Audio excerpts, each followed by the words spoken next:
Chapter 139. With Grand Xiao's current situation, both princes had to be careful. Any one of them could rebel at any time, so they had to be on guard. He had met the third prince before, and he had also gone to Lingyam Pavilion, which was related to the 10th prince. He realized that the water behind this was much deeper than he had imagined. Did you find anything in the imperial court? Zhang Sun asked with a serious expression. There aren't any concrete clues. The people in charge are all very tight-lipped. However, the death of Ing City's city lord was untimely. It must be related to one of the princes or the 3 dukes, Ning Chen said. Who do you suspect? Zhang Sun narrowed her eyes and asked. The 10th prince. Ning Chen sternly replied. This was the current situation. Duke Xiyu supported the 10th prince, and the former head of the Department of Justice was on the 10th prince's side. It was very difficult for Xia Mingri to be cleared of suspicion. Zhang Sun frowned and said, Be careful. The 3rd prince and the 10th prince will continue to try to rope you in. Don't give in so easily. Don't worry, I know what to do, Ning Chen said calmly. Zhang Sun nodded. After feeling that there was nothing else to ask, she took out a golden dragon insignia and threw it on the bed. This is the commander's seal of the Dragon Guard Battalion. I'll leave it with you. If there's any trouble, you decide what to do. Ning Chen was slightly stunned. Looking at the insignia on the bed, his eyes flashed with disbelief. The imperial guards of the imperial city were different from other armies. Even if he was a Marshal Marquis, he could not easily mobilize them. The Marshal Marquis' special authority of 100,000 soldiers had never included the 330,000 elite imperial guards. Zhang Sun giving him the commander's seal of the Dragon Guard Battalion was equivalent to entrusting him with her life. This was because more than 90% of the imperial guards in the imperial palace were soldiers of the Dragon Guard Battalion. This consort only has the Dragon Guard Battalion. The other 3 battalions are in Zi's hands. If there's anything, you can discuss it with Zi. This consort is a woman and cannot hold military power for a long time, Zhang Sun said calmly. Although her voice was soft, it gave Ning Chen an incomparably heavy pressure. Consort, aren't you afraid that I'll rebel? Ning Chen smiled bitterly. This consort is still alive. You don't have the guts, Zhang Sun replied indifferently. Ning Chen was helpless. Fine, he really didn't have the guts. It didn't matter if Zhang Sun had military power or not. It was the same. Since you've already been dragged into this, there's no need to be overly cautious.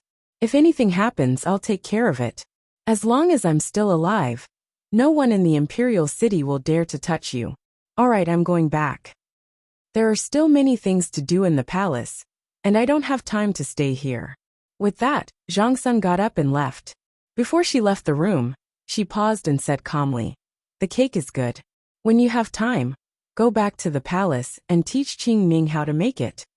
Qing Ning glanced at Ning Chen, who was still kneeling on the bed, and a complicated look flashed across her eyes. Then she followed after him.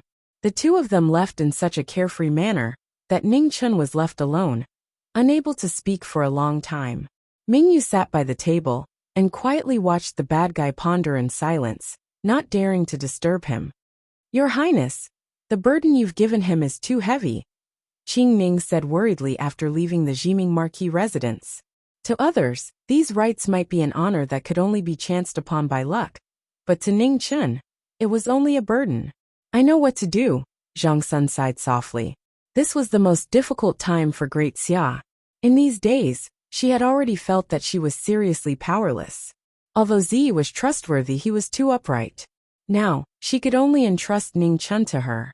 She was very clear about what kind of person Ning Chen was. She didn't have the confidence to keep him by her side forever. She could only give him as much as she could, and keep him for as long as possible. The only thing she could keep him with was trust, not power. In the northern Ming camp, Fan Lingyue sat in the commander's tent in deep thought, quietly considering every step of the deployment in the future. Northern Ming needed to cherish time. After all, this was Great Xia, and the longer they dragged it out, the better it was for Great Xia. No matter how smart a person was, they couldn't predict everything like a god. What they needed to grasp the most was not every detail, but the overall situation. the later Great Xia's internal problems erupted, the more time Great Xia had to catch its breath. In other words, Northern Ming's situation would become more serious. She needed to do something to make the decision-makers of Great Xia nervous. Qing Wuyo, Fan Lingyue said.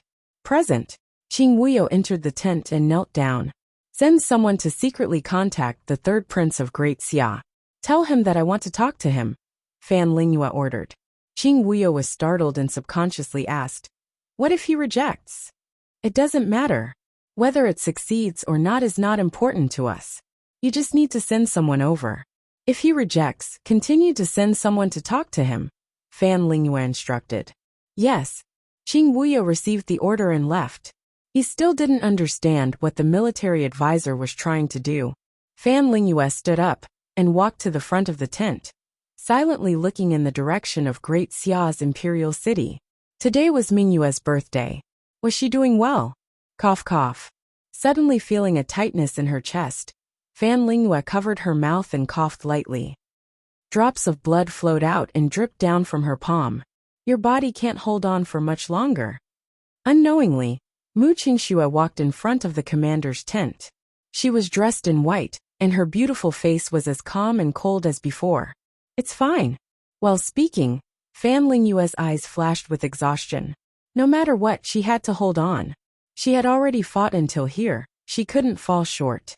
That Ning Chen is very powerful. You have to be careful, Mu Qingxue calmly reminded her. Ah! Fan Lingyue smiled tiredly.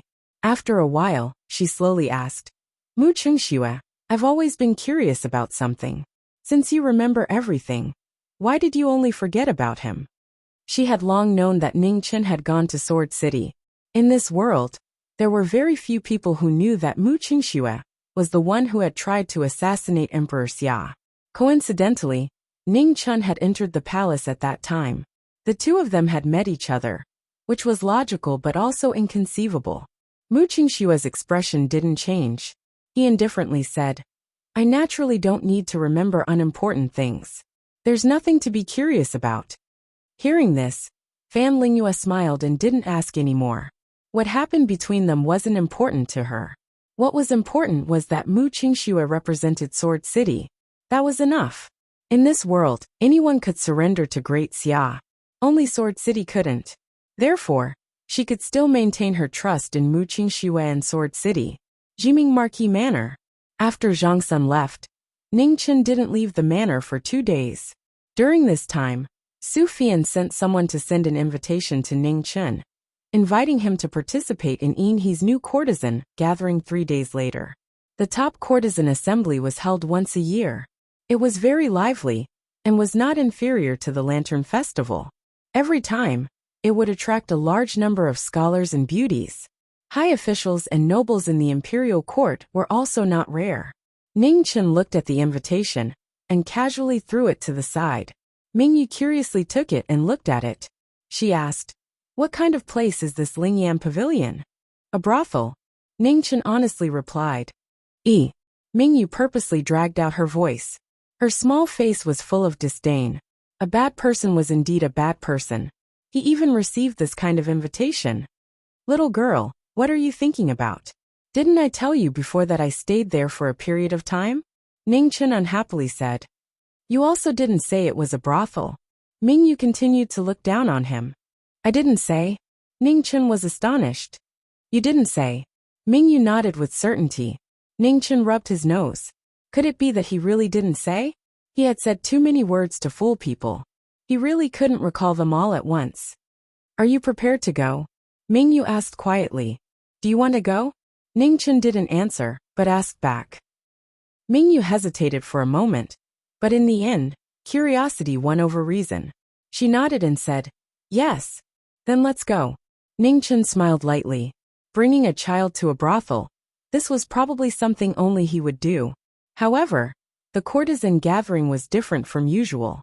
At least there weren't so many unsightly things. It would be good to let little Mingyu join in the fun. Moreover, this courtesan gathering came at such an opportune time. If he didn't go, he would be letting down the people behind this. 3 days passed quickly. Before the 3rd day even turned dark, Mingyu impatiently wanted to leave. Ning Chun pulled little Mingyu and carefully covered up any traces of a girl. Only then did he feel assured and lead the latter out of the manor. Do you know how the courtesan gathering is chosen? Mingyu asked curiously as they walked. I don't know. Ning Chun shook his head. He really didn't know how the courtesan gathering was chosen. However, this thing should be similar to the beauty pageants in the modern world. It was just a show and then a bunch of people would vote. Why don't we buy a courtesan gathering and bring her home? Mingyu's face was full of anticipation. Why buy her? She can't do any work. Even if we buy her, she'll just be a vase. Ning Chun wasn't very interested. Mingyu thought about it. That was true. Courtesan gathering sounded nice, but it really wasn't very useful. The two of them chatted as they walked. Finally, when the moon rose, they reached the banks of the Ain River. The bustling crowd in front of them really gave the two of them a fright. Large and small flower boats were motionless in the middle of the river. The largest flower boat in the middle was surrounded by many smaller flower boats. It was brightly lit and extremely lively. Because the large boat in the middle had limited space, other than a few high officials and nobles who already had invitations, everyone else had to pass the test on the surrounding boats before they were qualified to board the large boat where the courtesan gathering would be held. Mingyu, give me the invitation. In front of a small boat, Ning Chun spoke. It was great to have an invitation. They didn't need to line up or fight monsters to pass. They could directly go to the last boat and eat while pleasing their eyes. Mingyu was stunned. Immediately, her face showed a hint of embarrassment. She said embarrassedly, I left in a hurry and forgot to take it. Ning Chun's eyes darkened and he almost fell down. How could this little ancestor forget such an important thing? Make way, make way. A large group of people behind him squeezed onto the boat and entered to take the test. Mingyu looked at the surrounding crowd and was a little scared. She carefully said, Why don't we go back and take it? Seeing that there wasn't much time left and that the courtesan gathering was about to begin, Ning Chun made up his mind. He gritted his teeth and said, No need. We'll go through. Isn't it just a few tests? We'll just go through them. Chapter 140. The flower boats swayed, and there was a hubbub of voices. The bustling crowd came and went. Some were excited, and some were disappointed. It was a bustling scene. This was the busiest night in the imperial city. The successive wars of Great Xia had put too much pressure on the people. On this night, they all chose to temporarily forget their worries and enjoy themselves to the fullest. Ning Chun held little Mingyu's hand and walked into the nearest flower boat.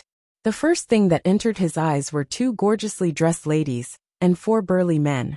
The screen on the boat was decorated with lights. Under the bright red lights, an eye-catching couplet made the people who entered scratch their heads. Holding back my tears to look for red, tender as water. Just 9 short words. There were no traps between the lines. It was just a couplet with a deep meaning. It looked simple, but it was actually quite difficult. Mingyu felt dizzy. Although she had learned some of the culture of the Central Plains, it was mostly about the 4 books and 5 classics, and how to rule a country. She basically did not learn the specialties of these scholars and beauties. Do you know how to do it? Mingyu asked softly. Yes. Ning Chun thought for a moment before answering. After which, he picked up a piece of paper on the table and wrote down the answer. Dancing with clear shadows, thin bones facing the wind. Mingyu read it softly.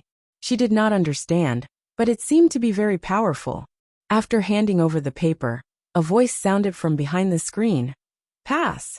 The crowd instantly let out a cry of surprise. The way they looked at the youth in front of them changed. The 2 brothel ladies bowed and said respectfully, Young master, this way please. Thank you. Ning Chun nodded in return.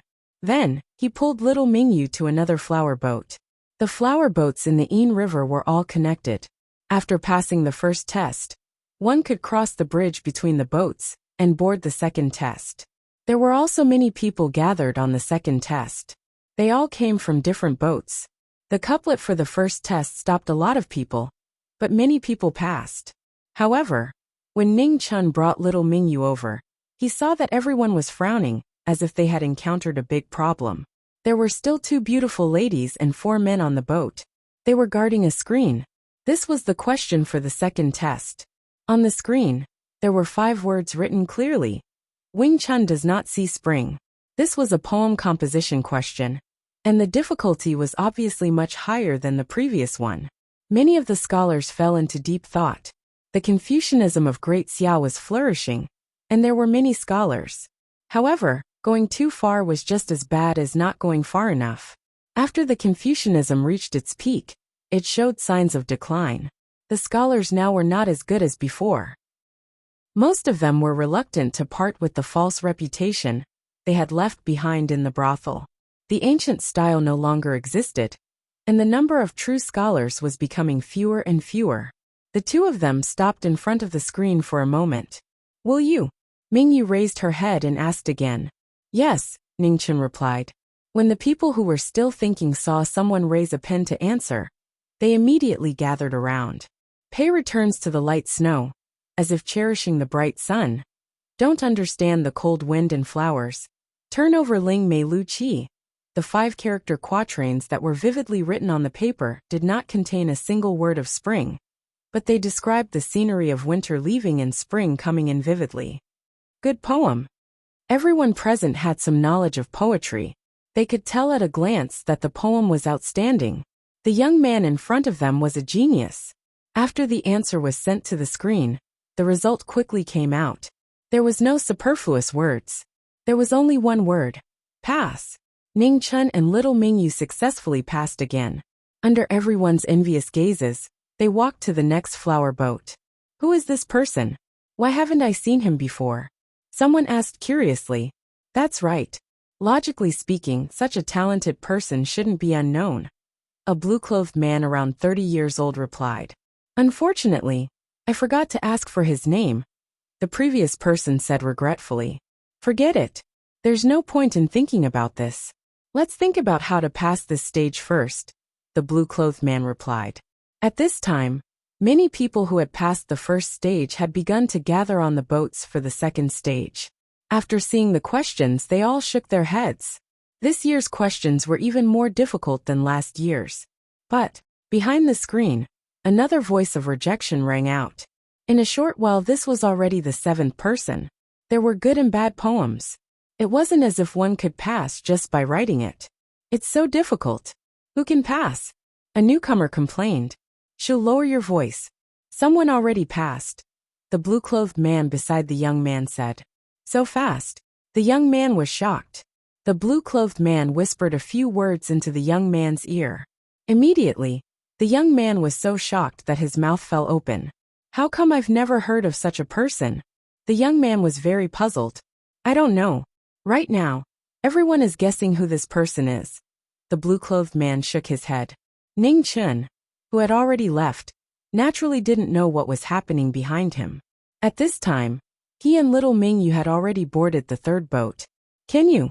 Mingyu subconsciously asked when she saw that the bad guy wasn't speaking. "No." Ning Chun vigorously shook his head. The 3rd stage's question was actually to write a scholarly essay. Wasn't this asking for his old life? "It's a free point," Mingyu said with astonishment. "I really can't." Ning Chun blushed with shame. He could write a couple of poems, but writing a scholarly essay was really impossible. "Then I'll do it," Mingyu softly asked. "All right." Ning Chun nodded. Mingyu stepped forward. Without thinking too much, she directly started writing. In a short while, she wrote a scholarly essay neatly, causing Ning Chun to be stunned. This child wasn't raised for nothing. The essay was delivered to the screen. After a while, an old voice sounded out.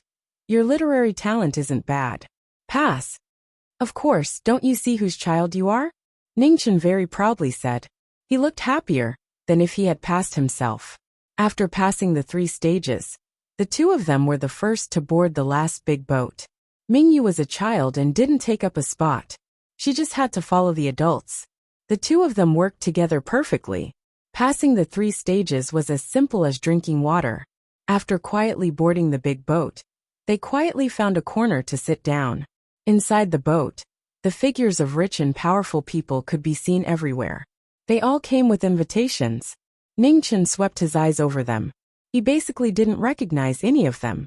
The 2nd floor of the boat was filled with private rooms. The beaded curtains blocked the figures behind. Sitting in one of the private rooms, one could overlook the stage below where the courtesan belle selection was held. These were all people with real status. It was impossible for them to casually show their faces. Ling Yan Pavilion had also taken this into consideration, and specially arranged these private rooms. Has the Jiming Marquis not arrived yet? In a private room on the second floor, Su Fei Yen asked. No. A maid replied. The private room of the Jiming Marquis was still empty. Moreover, the person in charge of checking the invitations had not seen the Jiming Marquis arrive.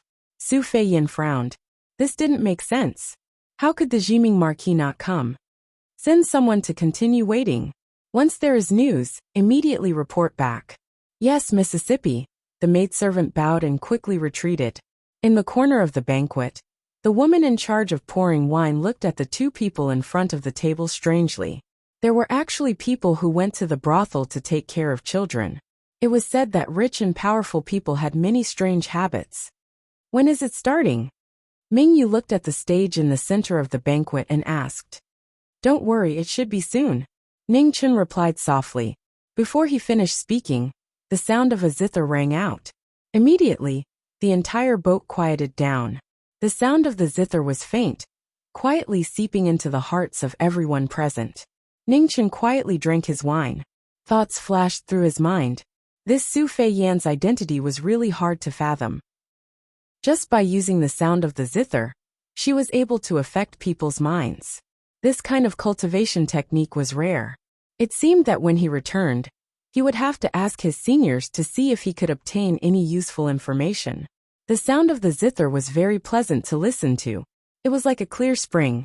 Ning Chun had two heavenly books protecting him, so he was not affected by the sound of the zither. As for little Mingyu, with his qi in her body, there was no need to worry. It's nice. Mingyu raised her head and said very softly, Eat something first. I'll take you to see her in a bit. Ning Chun patted the little girl's cloth hat and said, Okay. Mingyu obediently replied, and immediately continued to eat. They had come out in a hurry, and had not brought their invitations. They had not eaten dinner. Adding on the fact that they had just composed a poem and written an essay, they were really hungry. At this time on the stage, 10 women floated down along with the red silk. They were all wearing blue embroidered clothes. Their faces were different, but they were all exceptionally beautiful.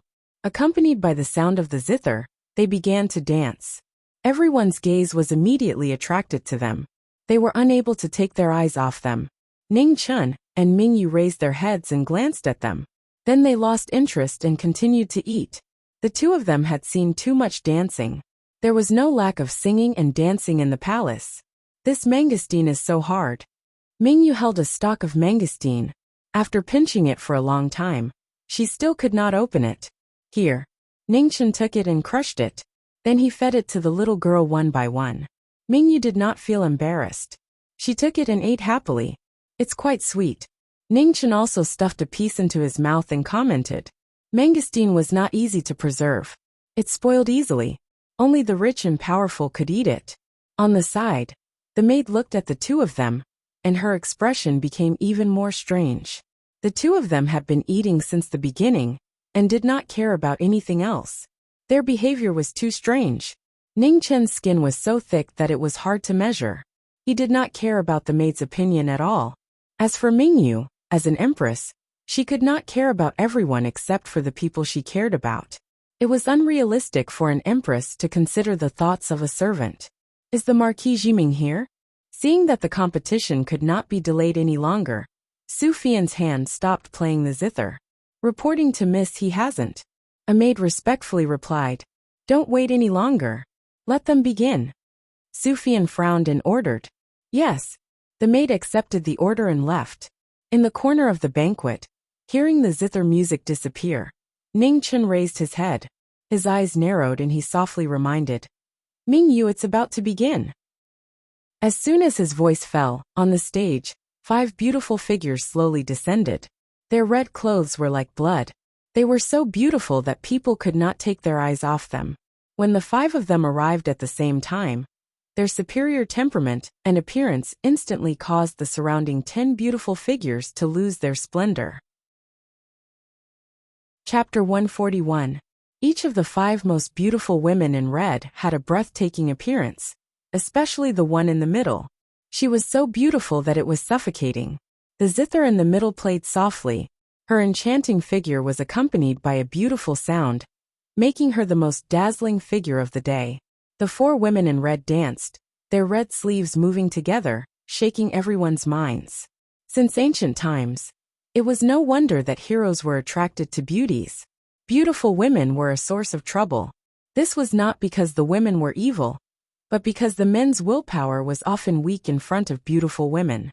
Most of the people present were disciples of nobility and never rejected women. But when they saw the beautiful figures on the stage, their gazes were completely drawn away. Buy one and bring it home, Mingyu softly advised the 5 women in red. There was not a single dancer in the manor, so it was quite boring. These people looked pretty good, and could be used to pass the time when they were bored. No money. Ningchen shook his head without hesitation. His salary was personally set by Zhang Sun. At most, it was just enough to cover the manor's expenses. He did not know how Zhang Sun calculated it, but there was not a single bit left for him. Mingyu was a bit depressed. This was indeed a big problem. They really did not have any money.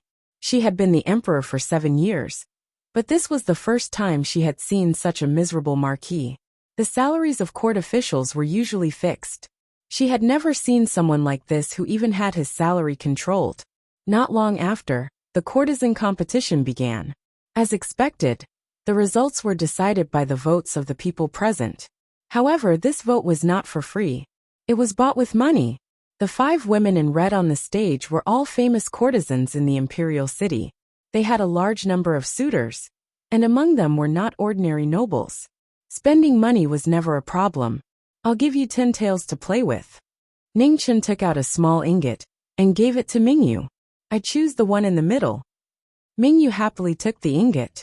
Young Masterling offers 300 taels for Miss Liu. Young Master Li offers 700 taels for Miss Chu. Young Master Yu offers 1,000 taels. Voices rang out one after another, each bringing up a shocking number. It had to be said that the nobles in the imperial city were all rich. Throwing away 1,000 taels of gold was not just for show. The brothel had always been a bottomless pit for spending money. Young Master Ming is giving 10 taels of silver to vote for Miss Liu. At this moment, a surprising voice sounded from the corner of the banquet. Everyone was stunned and subconsciously looked over. The maid who was reporting the number looked a little nervous. On the second floor, Su Fian was also startled when she heard this voice. She immediately stood up and walked to the front of the curtains. Looking at the 2 figures in the corner of the banquet, her eyes unconsciously narrowed. So he had already arrived. At the corner of the banquet, Ning Chun felt the gaze from the second floor. He raised his head and smiled. In the end, the woman in red who was playing the zither in the middle won with an absolute advantage, and won the title of top beauty. Lu Ruoxi, a good name. What a pity. Ning Chen glanced at the woman on the stage and sighed. He didn't say anything else. No matter how beautiful a woman was, there would be a time when her beauty would wither. In a land of prostitution, the higher one was held, the harder one would fall in the end. The previous courtesans did not have a good ending. It was already an honor to be able to marry into an influential family as a concubine. If they were unlucky, it was very likely that they would be chased out of the house after they grew old. This sigh was Ning Chen's pity for the fate of such a beautiful woman. However, it was only this sigh. Everyone had their own path, and he didn't want to change anyone. Today, she was playing the zither on the stage while he was admiring below. This was their fate, nothing more. At this time, a steady and heavy voice sounded from the second floor. Miss Ruoxi, she has also learned the graceful dance. How about she dance for everyone? This suggestion is very good. Another voice came from another box, agreeing. During the banquet, everyone immediately agreed and requested the new courtesan Belle to perform a graceful dance for everyone. Ruoxi, please. On the high stage, Lu Ruoxi bowed to everyone. Her beautiful face carried a slight trace of weakness, causing people to feel a desire to protect her. In the next moment, her red dress rose and her long sleeves covered her face. She danced with light steps. At first she was slow, but later, she became faster and faster. Her red dress was like the most beautiful butterfly. In the most beautiful years of her life, she was trying her best to bloom with her brilliance. The graceful dance was the most difficult dance in the world.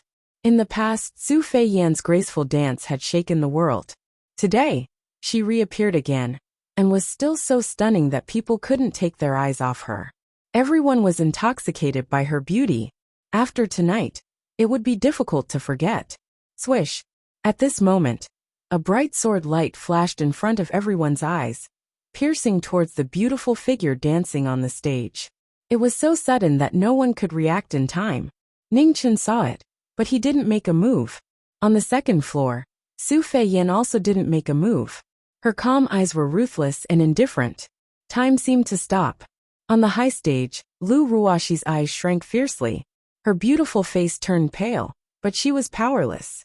She could only watch as the sword light came closer and closer. This was the cruelest world. In the face of scheming and scheming, the life of a weak woman was not worth mentioning. At the final distance, Lu Ruoxi closed her eyes in despair. Perhaps this was a good result. Ding! In the end, the sound of the zither still rang out. The assassin's sword was affected. It deviated by 3 inches and pierced Lu Ruoxi's shoulder. Blood splattered everywhere.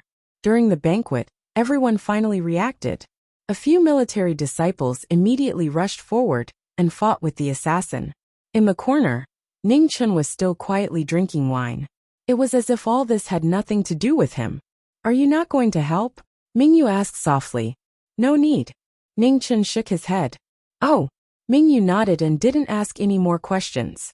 Behind the curtain on the second floor, Su Feiyan looked at the indifferent Ningchen. Her eyes narrowed. What a good Marquis. This self-control and coldness made her have a whole new level of respect for him. There was no doubt about Lu Ruoxi's charm. No one could have predicted this sudden attack. However, under such circumstances, the martial Marquis of Great Xia was still able to remain indifferent. If he wasn't truly cold-blooded and heartless, then he was truly too calm. It turned out that there were men in this world who could resist the temptation of beauty. Fan Lingyu's secret was a pity.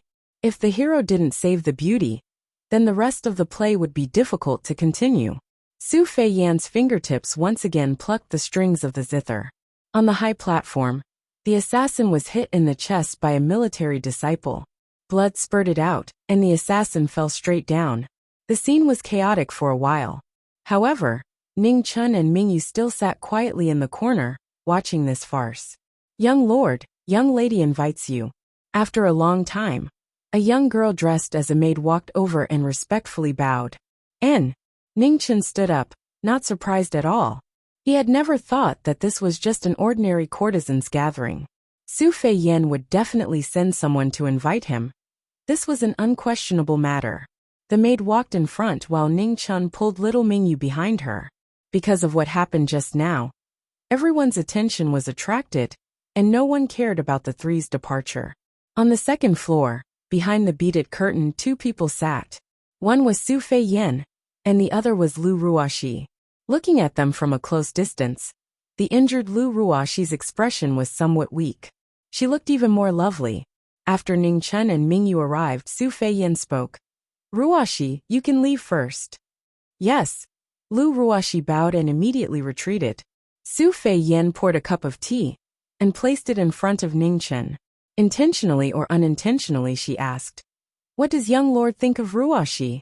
Ning Chun picked up the tea and lightly said, "Miss Su should know my background. No matter how beautiful a woman is, it is useless to someone from the palace." "What if young lord has never been cleansed?" Su Feiyan suddenly asked. Pung! The teacup shattered and spilled onto Ning Chen's hand. A trace of blood overflowed from the broken porcelain. "Miss must be joking." Ning Chen took the handkerchief from little Mingyu and gently wiped it. There's no need to resort to insinuations in front of a straightforward person, and Fei Yan has never liked to joke about serious matters. Having said that, Su Feiyan once again poured another cup of tea and handed it to the young man. Ruoxi has reached the age where she should be married. Sooner or later she'll be sent away. If young master doesn't like her, then she'll only end up being a plaything. Su Feiyan's words were cruel, but they were also the truth. A woman would always age and decline. After all, a woman from a brothel had a disgraceful identity and was destined to not have a good ending. However, the current Lu Rua, she was at the peak of her beauty. There were many people who wanted to take her into their arms. Nodding at this time would undoubtedly be a big favor. The tea was delicious, sweet and bitter. Ningchen took a sip and calmly said, "What does it have to do with me?" Then, Ningchen got up and said, "Miss Su, if there is nothing else, then I will take my leave. The time is late, and Mingyu still needs to rest." Su Feiyan was startled for a moment, but after a moment, she returned to her senses. Softly smiling, she didn't urge him to stay. "Qiu Lan, send young lord off." "Yes." A woman in a luxurious dress walked in and answered. "No need to go through so much trouble," Ningchen said, refusing to be sent off. After the two left, Qiu Lan asked with a puzzled expression, "Miss, why didn't you ask him to stay? We know too little about him. Rashly trying to rope him in may have the opposite effect. I didn't expect him to be so indifferent towards Ruashi's matters." Su Feiyan's delicate brow wrinkled. This Jiming Marquis was far more difficult to deal with than she had imagined. Then what about Ruashi? Qiu Lan thought for a moment and couldn't help but ask. "Send her to the Jiming Marquis mansion. If the Marquis doesn't accept her, then bring her back to Matchmaker. Whether she wants to receive guests or give her to the rich and powerful, it's up to Matchmaker." Su Feiyan carefully tidied up the tea set on the table. Clang! In the box next door, the sound of something falling rang out, causing Qiu Lan to frown unhappily. This girl's burden is getting bigger and bigger. She actually dared to eavesdrop on their conversation. At the tea table, Su Feiyan's mouth curved up into a beautiful arc. Half of her face was covered by drooping black hair, making it difficult to see clearly. Chapter 142. The night was like water. Ningchen stood quietly in the courtyard of the residence for a long time, as if he was petrified, motionless. Beside him, an ordinary sword was stuck in the ground, nothing special about it. He was waiting for the best opportunity. He was also thinking about where he went wrong. In today's courtesan assembly, Su Feiyan gave him a big surprise. Very few people knew about his secret of not being cleansed, and they were all trustworthy people. The only exception was Fan Lingyue. If it was really Fan Lingyue who sent out the news, then this matter was worth thinking about. In the world, there were not many people who could catch Fan Lingyue's eye. If Su Feiyan had the ability to make a deal with him, then this woman's background might be more terrifying than he imagined. Su Feiyan's intention to rope him in was obvious. On the surface, the Lingyan Pavilion was working for the 10th prince, but he always felt that it was not so simple.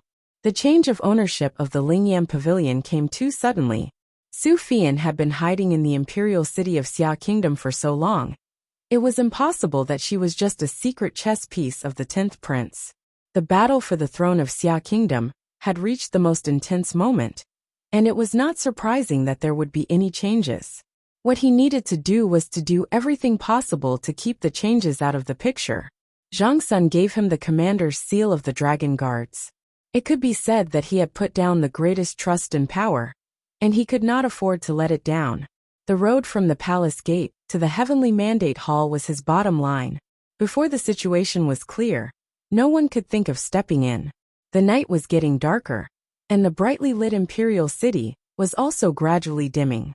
Ningchen was still standing in the courtyard, waiting for the opportunity to come. Mingyu was sleeping soundly in the house, hugging the big doll she bought, sleeping very sweetly. The little girl was excited for the whole day, and was also very tired. After returning, she quickly fell asleep. It was more than half an hour, and this was the most tiring time for a person.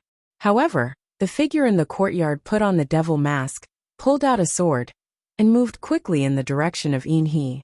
In the night, a black figure flashed by, and before anyone could react, it had already disappeared. On the Yin River, the flower boats had already docked. After the people left, there was a desolation after the bustle. In the Lingyan Pavilion, Su Feiyan, who was preparing to rest after a tiring day, suddenly felt a chill all over her body. as if she was being watched by something dangerous. Swish! Bright sword light appeared, resplendent to the extreme. It was unknown how many times stronger than the sword today. This was a truly breathtaking sword, making people's hair stand on end. Su Fian did not see the figure behind the sword. She only saw the dazzling sword light. Her mind was extremely focused. With a flip of her hand, the spring lightning zither appeared. The zither spun and with a clang, it blocked the fatal sword. A single string stuns the eyes. A string was plucked, and the sound of the zither was heard. A purple brilliance spread out and closed in on the intruder.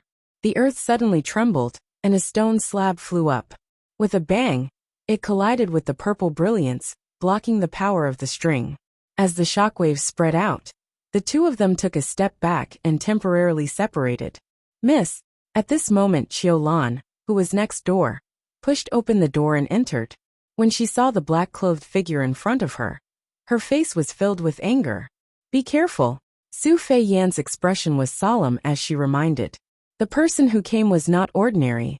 Today there would most likely be a fierce battle. Under the Yiksha mask, the corners of Ning Chen's mouth curled up slightly, flashing the coldest smile. The scroll of the earth was activated, and a dark yellow brilliance shone brightly. The floor of the room started to change under the influence of the scroll of the earth. It started to shake violently. Qiu Lan was the first to move. She flipped her sleeves and sent a palm strike. Su Fian responded, and the spring lightning zither plucked 2 strings. The purple brilliance appeared again, and turned into circles of ripples that spread out. Ning Chen did not move. The long sword in his hand slashed down. The sword was swift and fierce, scattering the purple brilliance. At the same time their palms met. With a bang, they met Qiu Lan's attack head-on. Ugh! The strong and unshakable power made Qiu Lan unable to withstand the huge force. She retreated a few steps and vomited blood. Su Fian's expression changed. She no longer held back, and plucked all 4 strings. The purple thunder sounded like 1,000 birds chirping. The surrounding tables and chairs exploded, and turned into pieces in the lightning. 4 strings cry, purple thunder frightens the gods. The valiant move turned the entire room into a purple thunder world. The thunder rumbled and roared. Facing Su Fian's shocking ultimate move, Ning Chen once again activated the earth scroll. A vast amount of true qi was activated. The shattered floor flew in front of him, and turned into a huge wall. The thick earth was poured into it, and in a moment it solidified.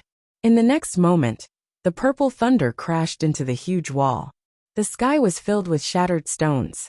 The aftershock was so strong that even Ning Chen was unable to withstand it. He retreated 3 steps, and the qi and blood in his body became restless.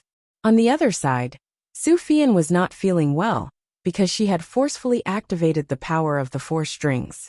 Her true qi was severely depleted, and the 4 fingers on her right hand were bleeding. Retreat! His goal had been achieved. Ning Chen was not willing to fight anymore. He moved his feet, and quickly retreated. Qiu Lan wanted to chase, but was stopped by Su Fian. Don't chase. You are not his opponent. Qiu Lan stopped and looked at Su Fian. She asked, Miss, where did this person come from? I couldn't tell. From the beginning to the end, he had been deliberately hiding his moves. I didn't expect that there was such a strong person hidden in the imperial city. Su Fian said seriously. The strength of the person who came was beyond imagination. If not for the fact that he could not use his full strength, he would have been even more terrifying. Now the situation was a bit troublesome. Her skills had already been exposed, and this could become a hidden danger. The night outside was getting darker and darker. After Ning Chen left the Lingyan pavilion, he quickly rushed forward. After a long time, seeing that no one was chasing him, he stopped and took off the mask on his face. Blood flowed from the corner of his mouth, and dyed the evil ghost mask red. Although he had blocked the last move, it had affected his old injuries. Ding! Suddenly, the air around him condensed and a bell rang. Ghost chi gradually rose, and a ghostly palanquin came from the distance. The black and white impermanences opened the way while Oxhead and Horseface carried the palanquin. With each step, they rapidly approached. Ghost woman! Seeing this strange scene, Ning Chen was startled, and his expression changed. Young man! I trust you have been well since we last met. From within the palanquin, a voice came from far away. It was thin and cold, causing people to involuntarily shiver. Ghost woman, this is the human world. It is not a place you should have come to. Ning Chen's expression gradually became cold. I have come to take back the earth scroll that belongs to the underworld. From within the palanquin, the ghost woman spoke. I didn't think that the one who took the earth scroll that day would be you. You found the wrong person. Ning Chen coldly said. Even if you deny it, it is useless. Today, I will definitely take the earth scroll away. Before she finished speaking, the palanquin stepped forward. The black and white impermanences, Oxhead and Horseface stepped forward. In the blink of an eye, they were already 3 zhang away from him. Ghost Desolation Art, 100 ghosts trapped the heavens. 100 ghosts appeared and a cold wind whistled.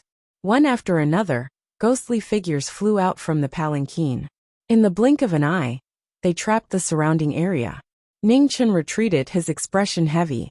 It seemed that when he had fought with Su Fian, he had exposed the secret of the Earth Scroll. He didn't think that the ghost woman would be so sensitive to the Earth Scroll. What was troublesome now was that the injuries in his body were showing signs of flaring up. Moreover, he had never fought with anyone from the underworld before. If they fought, he was afraid that he would be at a disadvantage. Thinking of this, Ning Chen took a step forward and rushed forward. His sword pierced towards the figure in the palanquin. The situation was unfavorable. He had to end this quickly. Ling Ling, the black and white impermanence's morning staffs rang out as they struck towards the newcomer. Ning Chen was unmoved. He flipped his palm and knocked away the 2 morning staffs. His figure quickly approached the palanquin. Ding, the sound of metal and stone rang out. Oxhead used his body to block the palanquin. He was as firm as a boulder. The longsword was unable to advance even an inch. Unbreakable body again. Ning Chen coldly snorted. He withdrew his sword and used his palm. With a bang, his palm landed on Oxhead's body. Immediately, a huge force spread out and sent Oxhead flying. There was no longer any obstruction between the two. Ning Chen rushed into the palanquin. His sword followed him, as he drew out the most dazzling rays of light. Broken soul inside the palanquin. A ghostly light blossomed and welcomed the sword light. Boom! The collision of the 2 extremes caused the most terrifying shockwaves. The palanquin was unable to withstand the huge force. With a bang, it shattered and scattered in all directions. The ghost woman appeared. She was wearing a bright red wedding dress. Her head was covered with a red veil, and her face could not be seen clearly. Only the cold ghostly qi around her body caused people's hair to stand on end. Ka, an ear-piercing sound rang out. The longsword in Ning Chen's hand shattered into pieces. Before it even fell to the ground, it was quickly turned to dust by the ghostly qi. I'll say it one last time. Hand over the earth scroll. Under the red veil, her bright red lips opened. Impossible. Ning Chen was still unmoved as he coldly replied. Then die. The ghost woman's body moved. Her slender white hand reached out and stabbed towards Ning Chen's dantian. Ning Chen did not dare to hold back. His aura erupted as he activated the 2 scrolls of the heavenly book. With a bang, he met the attack with his palm. A martial Marquis versus a ghost woman. This was the most powerful battle below the innate stage. The brazen power shook the surrounding ground. Cracks appeared on the street, extending for dozens of feet. 100 ghosts sealed the sky. There was no way out. Ning Chen had no choice but to fight his way out. In this brilliant battle, half of the street was destroyed, the ground was destroyed, and the houses collapsed. It was a scene of devastation. The ghost woman's strength was shocking. Her every move was astonishingly powerful. Even though Ning Chen had 2 scrolls of the heavenly book and his foundation was unparalleled in the world, it was still difficult for him to fight. Just as the 2 of them were locked in a fierce battle, a pair of calm eyes slowly opened in the Yin Prince's mansion. Clang! The green sword flew out from the sword rack. It turned into a shooting star and swept towards the battlefield. In the next moment, the green sword fell from the sky. With a bang, it cut through 100 ghosts and annihilated the ghostly qi. The ghost woman's expression changed, and she quickly retreated a few steps. People from the underworld should not appear in the human world. Leave. Prince Yin said calmly in Prince Yan's manner. 3 disasters expert. The ghost woman's body turned cold. Her heart trembled. There was actually such a terrifying expert in the Grand Xia Imperial City. Senior, this child has the underworld scroll of the earth. I must take it back, said the ghost woman respectfully in the direction the green sword had come from. Ning Chun, return it to her, said the Yin prince calmly. Hearing this, Ning Chun's expression became difficult. After a long time he sighed softly. He activated his cultivation and forced out the scroll of the earth from his Dantian's Qi Si. The shattered golden paper floated in front of him. Its golden light was brilliant, but it was much dimmer than when it had been whole. Take it. Ning Chun waved his hand, and the golden paper flew back into the ghost woman's hand. The ghost woman took the shattered scroll of the earth and frowned slightly. However, she still bowed solemnly. Many thanks. I owe you a favor. There's nothing to talk about. Bye-bye. Ning Chun was a bit depressed. He waved his hand and walked away. Chapter 143. Returning the Earth Scroll. Ning Chun's heart was filled with regret. Although he had already memorized the mantras and moves inside, this was something that he had risked his life to obtain after all. Returning it just like that, he was really unwilling. However, since the senior had already spoken, he could only endure it. Ah, how depressing. After taking 2 steps, Ning Chun still felt unbalanced in his heart, so he walked back. Upon seeing Zhang Xian's return, Demonis was taken aback as well, not understanding what was going on. Why don't we continue fighting? If I win, you can return the scroll of earth to me, Ning Chun suggested seriously. In Prince Yan's residence, Prince Yan smiled faintly. He didn't care anymore and slowly closed his eyes. This brat is starting to cause trouble again. Let him do as he pleases. The green sword hummed and turned into a shooting star as it flew back from afar. With a clang, it entered the sword rack. On the other hand, Ghost Girl was a little confused by the young man's sudden change in thinking. For a moment, she didn't know how to answer. It's almost dawn. I have to go back. A moment later, the Ghost Girl came back to her senses and tactfully refused. Are you afraid of light? Ning Chun asked curiously. I'm not afraid. I just don't like it. The Ghost Girl shook her head. Ning Chun nodded thoughtfully, and then asked, I want to know, is there really a red spider lily in the underworld? Yes. The Ghost Girl nodded. 100 years ago, I saw one on the other side of the Yellow Springs. However, it was destroyed by the Underworld Child. Underworld Child. Ning Chun frowned. This was the first time he had heard this name. The Ghost Lady waved her hand, and a ghost pearl condensed from Ghost Chi appeared. This is the Netherworld Pearl. It can avoid the poison of the weak water. If you want to find the red spider lily, you can come to the underworld to find me in the future. Ning Chun unceremoniously took the ghost pearl and put it away. It would be a waste not to take it. Compared to the scroll of earth, he had suffered a great loss. Where is the entrance to the underworld? Ning Chun asked. The place where you entered hell for the first time, 300 kilometers to the west, at the end of the misty forest. As soon as she finished speaking, ghostly light rose from her body. The shattered ghost palanquin seemed to have sensed her presence and reassembled itself, returning to its original state in the blink of an eye. Oxhead and Horseface lifted the palanquin, and the ghost girl entered. The black and white deities cleared the way, and they left step by step. Be careful of Underworld Child. This was the final warning. As the figure gradually disappeared into the distance, Ning Chun stood at the same spot for a moment before he also left. In Prince Yan's mansion, Ning Chun walked over. The butler opened the door and welcomed him in. Senior. Ning Chun entered the inner hall and bowed respectfully. Yes. Prince Yan stood up and replied. Senior, there's something I don't understand. I hope you can help me, said Ning Chun respectfully. Speak, Prince Yan said calmly. Ning Chun carefully described the situation of his battle with Sufian.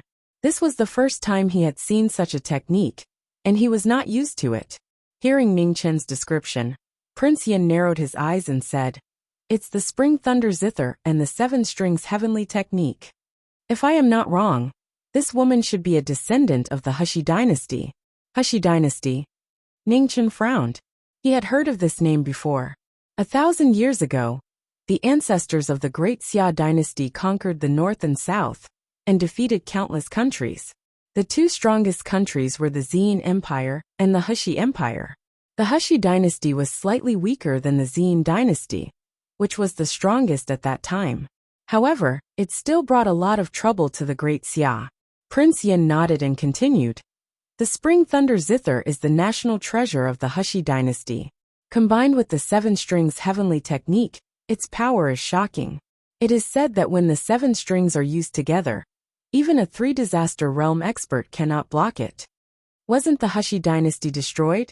Why are there still descendants left? How can the Great Xia's emperor tolerate such a thing? Ningchen did not understand. No matter when, what every emperor feared the most was the remnants of the previous dynasty's imperial family. As long as they discovered them, they would spare no effort to exterminate them. Prince Yin said faintly, "Things aren't as simple as you think. In fact, not only the Hushi dynasty, but even the Zine dynasty had descendants who survived. During the war, the Great Xia had wiped out too many countries and couldn't wipe them all out. Moreover, the two dynasties had 3 disaster realm experts holding down the fort. The ancestors of the Great Xia didn't dare to push them too hard and could only let them escape." Ningchen was silent. This was troublesome. If the 10th prince really did have a deal with the previous dynasty's imperial family, then no matter what, he could not sit on the throne of the Great Xia dynasty. "Senior, this junior still has matters to attend to, and will take his leave first." Thinking of this, Ningchen bowed and turned to leave. When he returned to the Marquis' mansion, before Ningchen could enter the room, a black-clothed figure quickly walked over and respectfully said, "Reporting to the Marquis, the spies have reported that the 3rd prince is in contact with Northern Meng." Hearing this, Ningchen frowned and said, "Continue to keep an eye on them. Report back immediately if anything happens." "Yes." The black-clothed figure accepted the order and quickly left. Truly insane. Ningchen coldly snorted as a cold light flashed in his eyes. For the sake of the throne, these two people had gone crazy. The waning moon moved westward, and the night was coming to an end. Ningchen returned to his room and wrote a note before sending it to the imperial court. 2 hours later, the sun had risen. Outside the door, a guard ran in to report, "Marquis, the 10th prince sent someone to deliver an invitation. Please come to the front hall." "I will be there shortly," Ningchen said. Yes. Not long after, Ningchen arrived at the front hall of the Marquis' mansion. When he saw the 2 women, he did not look surprised. The invitation was placed on the table, while Lu Rua, she stood quietly to the side. Her peerlessly beautiful face had a touch of weakness as she faced the unknown future, causing one to feel pity for her. Qiulan stepped forward and bowed. "Marquis, the 10th prince knows that the Marquis' mansion still has no dancers, so he sent Ruashi here to express his sincerity. I will accept the invitation, but you can take her away," Ningchen calmly said. Lu Ruashi's face was slightly pale as she knelt and said, "Marquis, Ruashi has reached the age of marriage. I can either receive guests or be sold to influential officials. The best result is that I will be sent away with some silver when I grow old. Ruashi does not dare to have any extravagant hopes. I only ask for a place to stay. I hope the Marquis can fulfill my wish." Lu Ruashi's eyes were filled with tears as she pleaded. At this moment, she no longer looked like a courtesan, but a pitiful woman who only wanted a place to stay. No one could bear to refuse. As long as one was a man, no one could deny Lu Ruashi's charm. As a courtesan, her alluring appearance and enchanting figure were enough to make all men go crazy. However, this was an era that paid attention to matching social status.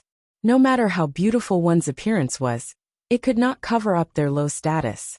Without someone to protect them, they would only end up as a plaything. "So what? What does that have to do with me?" It was still a simple sentence without any emotion.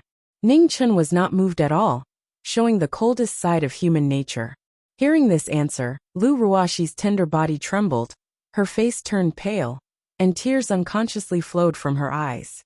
"See them out," Ning Chun lightly said. Yes. At the front door, a guard walked in and immediately stretched out his hand, motioning for the two to leave. Qiulan and Lu Ruoxi had no choice but to leave with the guard. Before leaving, Lu Ruoxi once again looked pleadingly at Ning Chun, but all she received was the most ruthless indifference. Young miss, it's a failure. In the Lingyam pavilion, Qiulan looked at Su Fei Yen, who was playing the zither, and respectfully reported. Oh, he still refused. Su Fei Yen stopped playing the zither and thought for a moment. In that case, let's give him to the matchmaker. Behind Qiulan, Lu Ruoxi's tender body trembled fiercely. Kneeling down, she pleaded. Young lady, please give me another chance. No need, go and prepare. From today onwards, everything will be arranged by the matchmaker. Facing Lu Ruoxi's pleading, Su Fei Yen coldly refused. With her last hope shattered, Lu Ruoxi's face instantly turned ashen. Her beautiful eyes were empty, without a trace of light. After the courtesan assembly, the Ain River was still very lively. Flower boats flowed, and talented scholars and beautiful women shared a drink and enjoyed the beautiful scenery. The 10th prince arrived, and after a short conversation with Su Fei Yen, he immediately boarded a flower boat and quietly waited for someone to arrive. At noon, Ning Chun also arrived and boarded a flower boat. Jiming Marquis, please. Xia Mingri politely said. Ning Chun sat down and looked at the 10th prince, who was about the same age as him. He was not in a hurry to speak. Ruoxi, come and pour wine. Xia Mingri said. Yes.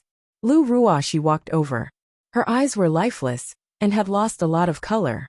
Ning Chun was still indifferent, and his expression did not change in the slightest. Xia Mingri observed for a long time, and finally sighed in his heart. This Marquis Jiming really was like the legends, cold-blooded and ruthless, without the slightest mercy. Withdraw. Xia Minghua finally decided to give up on this chess piece and softly said. Lu Ruoxi was startled, and her eyes instantly recovered. Looking at the two people, she didn't know where her courage came from. Ignoring the 10th prince's order, she once again knelt in front of Ning Chun. Marquis, you are a martial marquis with great power. Why can't you tolerate a weak woman like Ruoxi? Lu Ruoxi's face was filled with anger and unwillingness. Hearing such a bold question, Xia Mingri's eyes flashed with a touch of surprise. He had underestimated this weak woman. Miss Lu, what do you want? Ning Chun did not get angry and calmly asked. A place to stay. Lu Ruoxi replied. I'll give you a chance. As long as you can give me a reason to keep you, I'll give you a place to stay. Ning Chun raised his head and lightly said. Lu Ruoxi's beautiful eyes instantly lit up with hope, as if she was drowning, and had grabbed onto the last life-saving straw. She desperately clung to it. However, after a moment, most of this hope quickly disappeared. The Marquis's request sounded simple, but in reality, it was very difficult. What else could a woman from a brothel have besides her body? She was not stupid, and could clearly see that the Marquis had no interest in her body. Lu Ruoxi's eyes gradually dimmed. She really could not think of any reason for the Marquis to keep her. Don't say I didn't give you a chance. Although the Marquis's mansion is big, it does not raise idle people. This Marquis really can't find a reason to keep you. After waiting for a long time, Lu Ruoxi still did not reply. Ning Chun indifferently spoke without a trace of pity, slowly pushing the former into the abyss of despair. Lu Ruoxi's heart hurt so much that it was difficult to breathe, but she still desperately wanted to surface. She struggled and said, Marquis, I can learn anything. The corner of Ning Chun's mouth curved into an indifferent arc. No need, this Marquis can't wait. Ning Chun's words ruthlessly shattered Lu Ruoxi's last hope. The cruelest thing in the world was to give someone hope, and then mercilessly shatter it. Lu Ruoxi staggered, almost unable to stand steadily.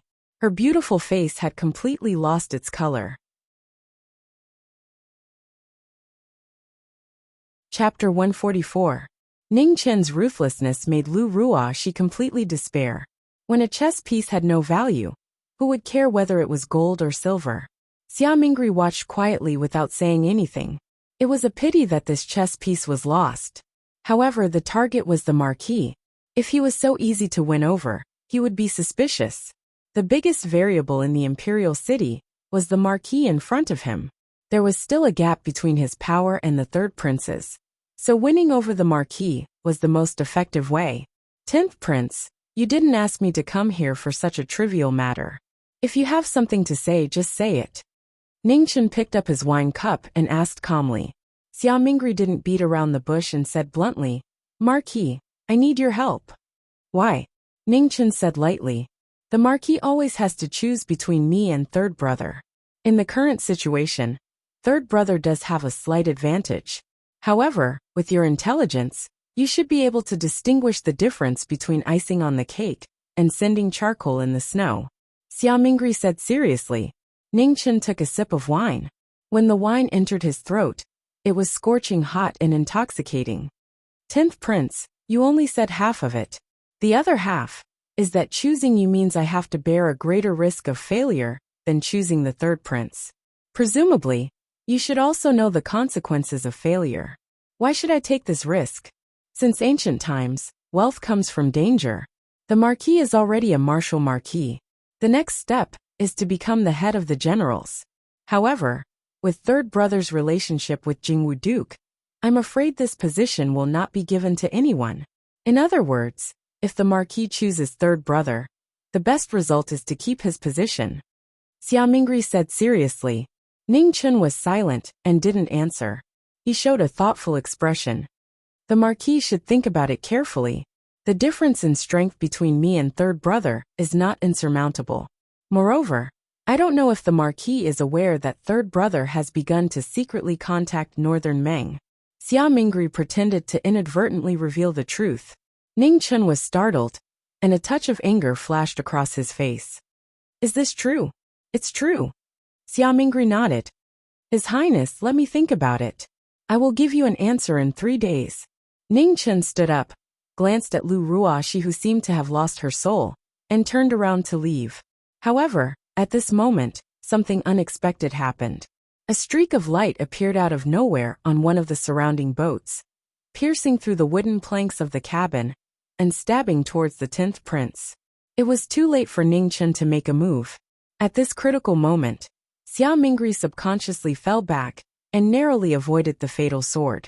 At this moment, Ningchen finally reacted. His face was cold and murderous. 10th Prince stepped back. Ningchen's body flashed, and he appeared in front of the ghost-faced assassin. Xia Mingri didn't hesitate, and immediately retreated to the other side of the boat. Seeing this, the demon-faced assassin stomped his foot and charged forward. Ning Chun pointed his finger, and Ning Shuang also rushed forward to fight with the assassin. Amidst the frost, the red light was dazzling. The assassin's strength was much stronger than expected. Even someone as strong as Ning Chun couldn't win in a short time. The light in Xia Mingri's eyes rapidly jumped. He was wondering who wanted to kill him. Could it be that the third prince was already so impatient? Bang! Suddenly, another sword light came from another flower boat. It was just as swift and fierce as before, causing people to be alarmed. Xia Mingri dodged again. However, he saw blood blooming brilliantly. It was so beautiful that it pierced his heart. Xia Mingri forgot that beside him was Lu Ruoxi. He could dodge, but Lu Ruoxi couldn't. The beautiful figure lightly fell down. Her hair scattered, and her peerless face carried a trace of relief. Perhaps, this was the best result for her. It's you who are courting death. Ning Chen's face turned cold. He flipped his palm and gathered his chi. All of a sudden blue waves roared out. The cabin was shattered, and half of the Yin River started to shake. The waves rolled and gathered. Waves shocking heaven and earth unite. The supreme martial arts of the Zhangsun family appeared in the world. Monstrous waves crazily roared, each wave higher than the last. The whole world turned into water. In the Lingyan Pavilion, Su Fei Yan's pupils constricted. What a terrifying martial Marquis. At the same time, all the spies' expressions changed. The Marquis Ji Ming had actually become so strong. The two assassins didn't say anything and hurriedly retreated. However, it was already too late. Bang! Bang! The two assassins were dyed red and flew out. Blood sprayed out and sprinkled 10 meters away. Let's go! The two spat out a mouthful of blood. They immediately stepped on the water and flew away. Ning Chun didn't chase them. Instead, he went to Xia Mingri and asked, "10th Prince, are you all right?" "I'm fine. Thank you for saving me," Xia Mingri solemnly said. "It's what I should do," Ningchen politely said. The next moment, Xia Mingri squatted down and checked Lu Ruoxi's breath. He sighed softly and said, "She's hopeless." At this time, the few guards who were secretly protecting the 10th Prince's safety also got on the boat. They all knelt down and said in fear, "This subordinate came too late and frightened your highness." "It's not your fault. Get up," Xia Mingri said. "Thank you, your highness." The guards stood up and immediately stood aside. "Since the 10th Prince is fine, this subordinate will take his leave." Ningchen cupped his fists and walked away. "Your highness, what should we do with this woman?" After Ningchen left, a guard looked at Lu Ruoxi in a pool of blood and asked, "Find a place to bury her," Xia Mingri lightly said. "Yes." The guard accepted the order and wrapped Lu Ruoxi in a blanket. He then carried her off the boat. After dealing with these trivial matters, Xia Mingri walked to the bow of the boat and looked at the 3rd Prince's mansion in the distance. He couldn't figure out why Xia Yanwu was so anxious. According to reason, he should be the one who was anxious. At the Jiming Marquis mansion, Kong Yu walked over. When he saw Ning Chun, he knelt down and said, "Greetings, Minister." Kong Yu's face was still filled with fear. At the last moment, he thought he wouldn't be able to come back alive. "You did well. Get up," Ning Chun calmly said. "Thank you, Minister." Kong Yu stood up and stood aside. "Wu Go chose to take you. It seems he trusts you very much. I hope you won't let this Marquis down," Ning Chun indifferently said. "This subordinate doesn't dare." Feeling the coldness in Ning Chun's words, Kong Yu broke out in a cold sweat. After the battle just now, he finally understood how terrifying their lord was. No one would be able to understand that kind of terrifying power unless they experienced it themselves. Just now, if their minister hadn't secretly held back, he and In Wugo really wouldn't have been able to come back. "Okay, you can leave," Ningchen said. "Yes." Kong Yu respectfully bowed and quickly left. Half a day later, Ningchen was ordered to enter the palace and meet with Zhang Sunday. The two talked for nearly 3 hours. By the time he returned to the mansion, the sky was already completely dark. In Wugo was already waiting in the backyard of the mansion, his red robes fluttering in the wind. "Where is she?" Ningchen asked. "In the room," In Wugo calmly said. Ningchen opened the door and saw the beautiful figure lying on the bed. Her face was pale and bloodless. "When will the medicine's effect wear off?" Ningchen turned his head and asked. "Tonight," In Wugo replied. Ningchen stepped forward and took Lu Ruoxi's pulse. It was still extremely weak and almost undetectable. "Minister, if there's nothing else, this subordinate will take his leave," In Wugo said. "Look after Kong Yu. I don't want any accidents," Ningchen lightly said. "I believe in him," In Wugo sternly said. "I hope so. You can leave." Ningchen waved his hand. "Yes." In Wugo bowed again and quickly disappeared into the night with his blood sword. "Bad guy? Who is he?" After In Wugo left, Mingyu walked into the room and curiously asked. "He's from the imperial court," Ningchen casually replied. Mingyu walked forward, and after seeing the beautiful figure on the bed, a trace of surprise flashed across her small face. "Isn't this that Hua Kuei? Did you really buy her?" "I didn't buy her. I dug her out," Ningchen honestly said. Mingyu was stunned. She didn't understand, and was about to ask when she suddenly noticed that Lu Ruoxi's state was somewhat strange. She couldn't help but worry. "What's wrong with her?" "She's injured. It's a long story. I'll tell you later," Ningchen replied as he poured true qi into Lu Ruoxi. "Oh," Mingyu nodded, and immediately stood by the bed obediently, quietly watching. After pouring true qi, Ningchen and little Mingyu waited on the side. There was still more than an hour left, so they had to wait. Fortunately, with little Mingyu by his side, he didn't feel bored. Ningchen explained the matter in detail, without holding anything back. The people who assassinated the 10th prince were Kong Yu and In Wugo. This was something he had arranged in advance. As for Lu Ruoxi, it wasn't part of the plan at first.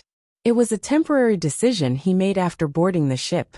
He had sent a message to In Wugo and arranged a follow-up plan so that he could take the opportunity to rescue Lu Ruoxi. The imperial court had many drugs that could make people fake their deaths. Yin Wugo's sword was also very accurate. The heart was half an inch to the right. This was his experience in killing people. Due to the limitations of the 10th prince's identity, he was destined to be unable to distinguish it.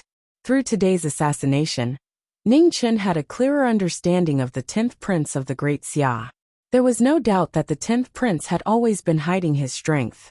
In this world, there weren't many people who could continuously avoid being assassinated by Kong Yu and Yin Wugo.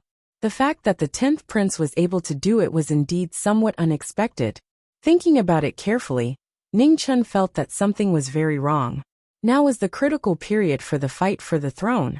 The 10th prince had no need to hide his personal strength. Unless he reached the Xiantian realm, personal strength couldn't be a decisive factor in the fight for the throne. Moreover, the 10th prince wanted to rope in various influential people. It would be more advantageous for him to show more strength. There must be a demon behind this abnormality.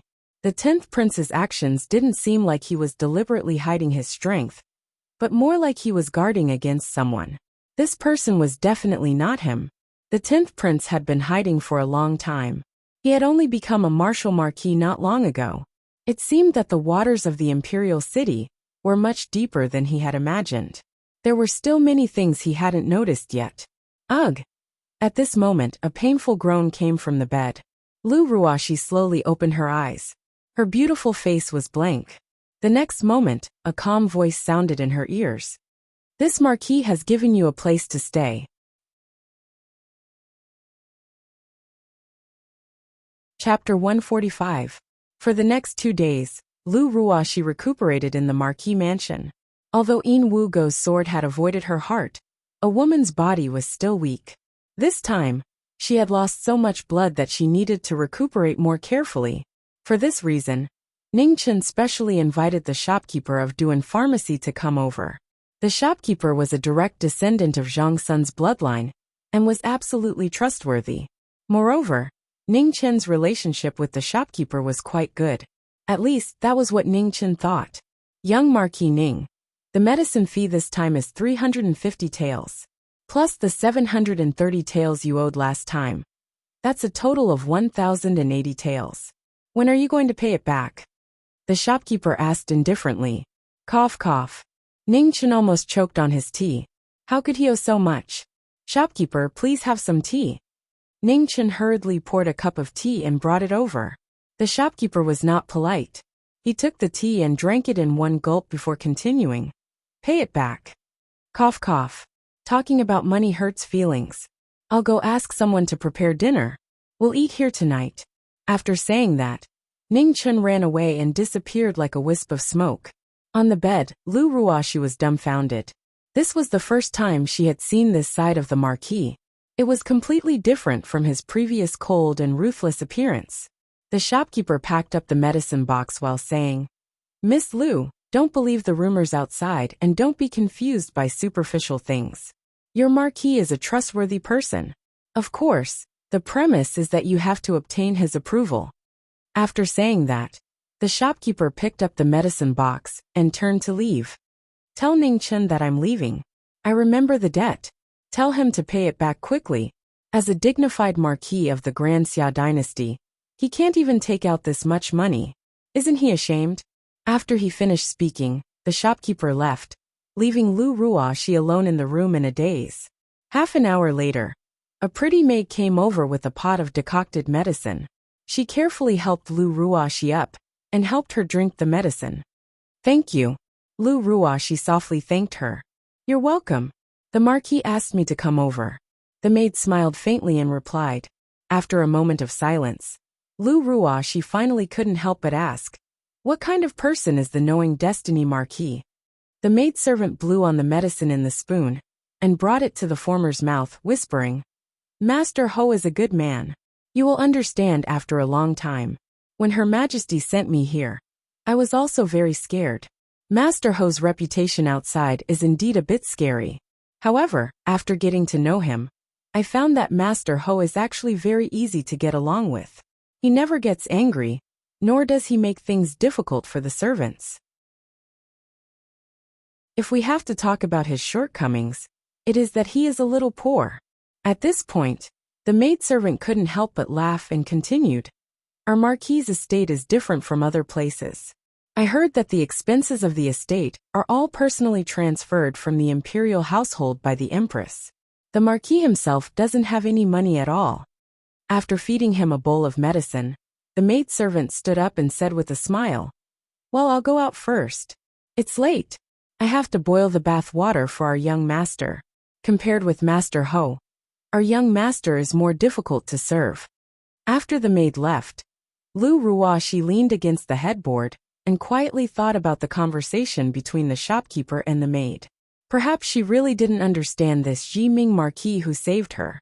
After dinner, the estate gradually quieted down. The servants had worked hard all day and had gone back to rest. Bad person, I don't want to drink medicine, it's too bitter. Inside the room, little Mingyu was throwing a tantrum. She had caught a cold in the past 2 days. It wasn't serious, but she was always coughing. No, come here quickly. Ning Chun naturally couldn't agree, and chased her around the room with the medicine. This little ancestor ran quite fast. I don't want to. Little Mingyu opened the door and ran out, escaping from the devil's grasp. Xiao Yun, help me stop her. Ning Chun hurriedly shouted when he saw the maidservant coming over. Okay. The maidservant saw this and immediately went to stop her. Unfortunately, little Mingyu was already prepared. She bypassed the maidservant and disappeared without a trace. Usually, the servants couldn't enter the backyard, and only the maidservant was allowed to enter. Once little Mingyu ran, no one could catch up. Ning Chun was still carrying the medicine, so it was very inconvenient for him to chase after her. After returning to the room, he put down the medicine and asked the maidservant to help block the way. The two of them cooperated, and finally forced little Mingyu to a corner of the courtyard.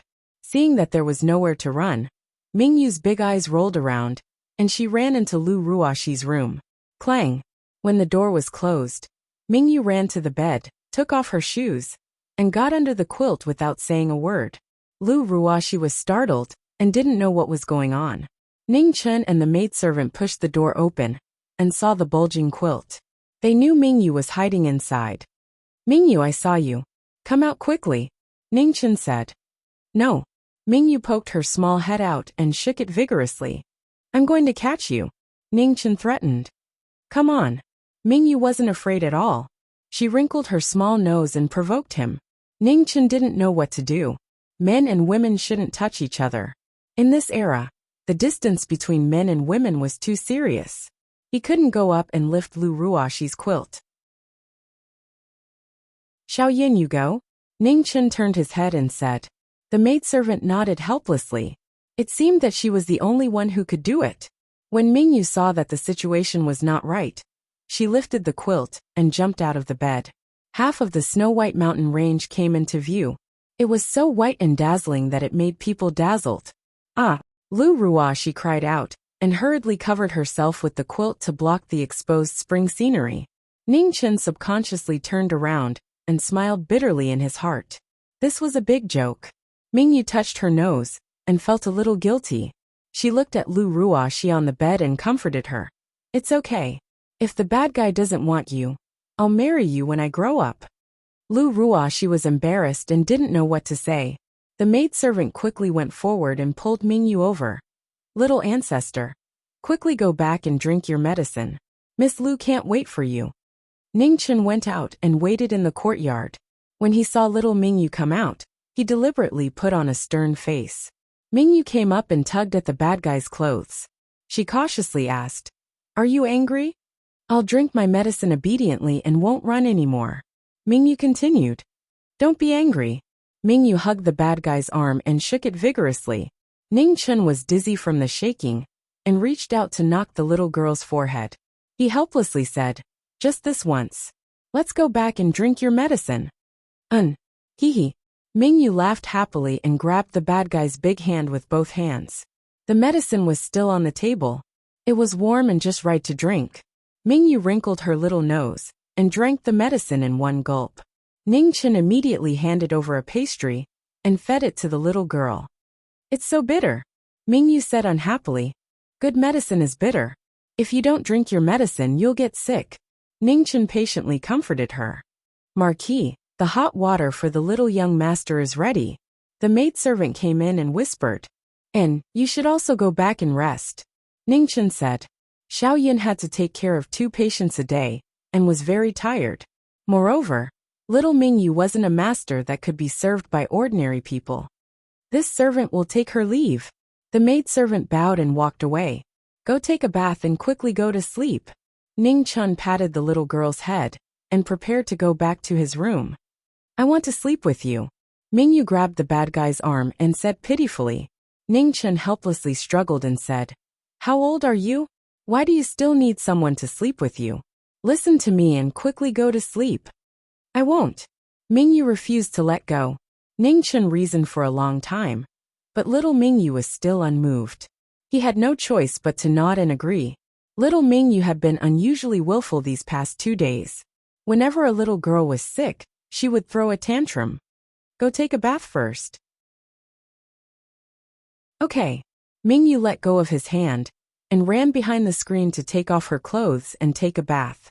Ningchen opened the door, and went to Lu Ruoxi's room. The latter was already asleep.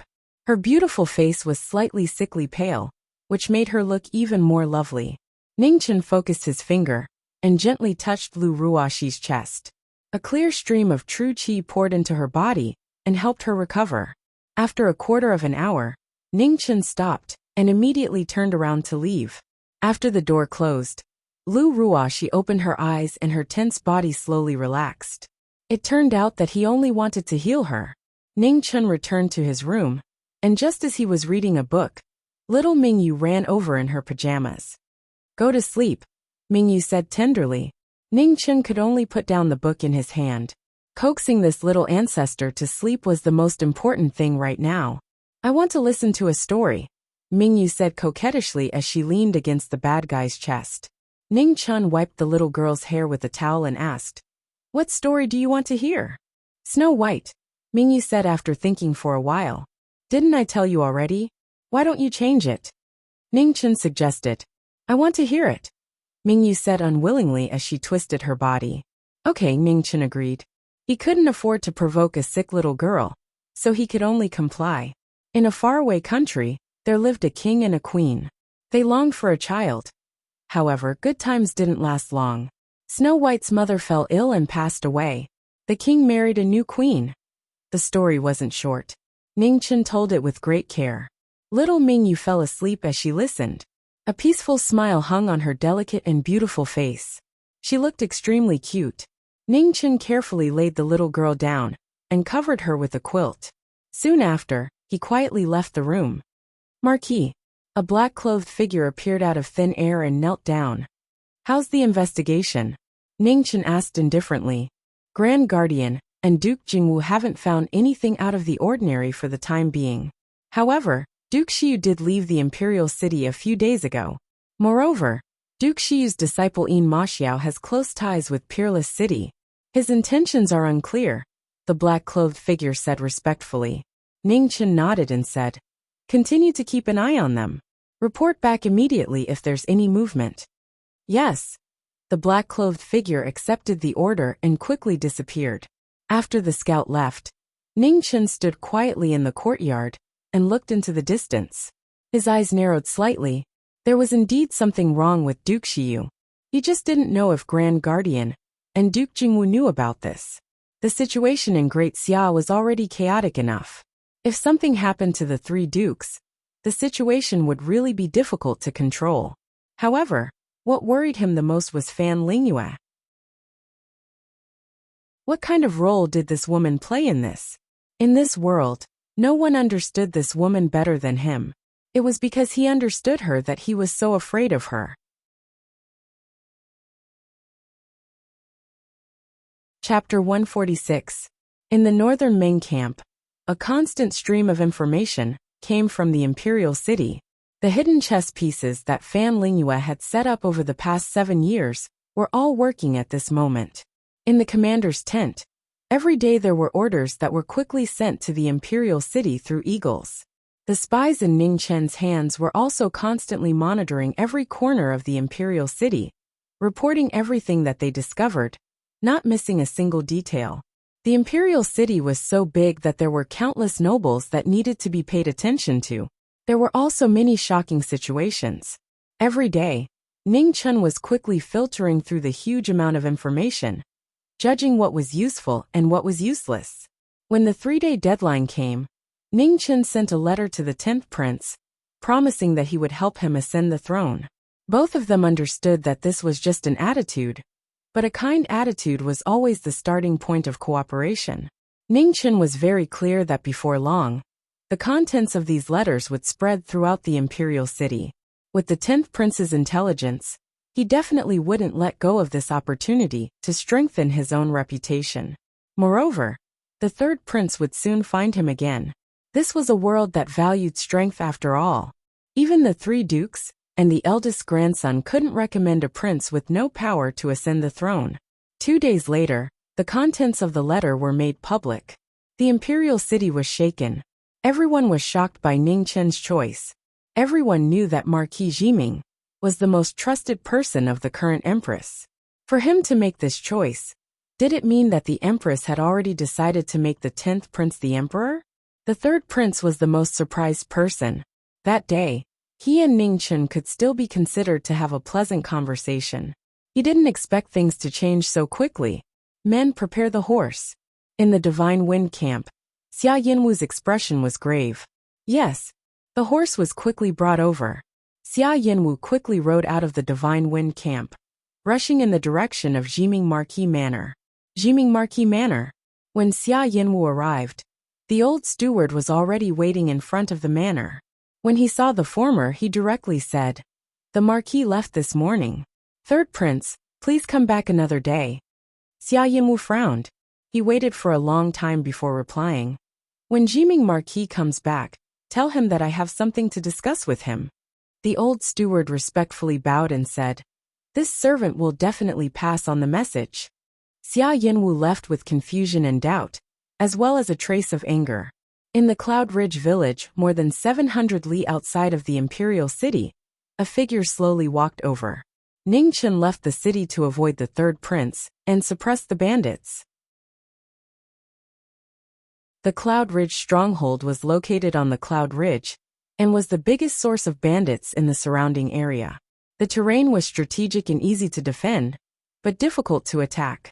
There were more than 4,000 bandits in the stronghold, and there were many experts. The imperial court had tried many times to wipe them out, but to no avail.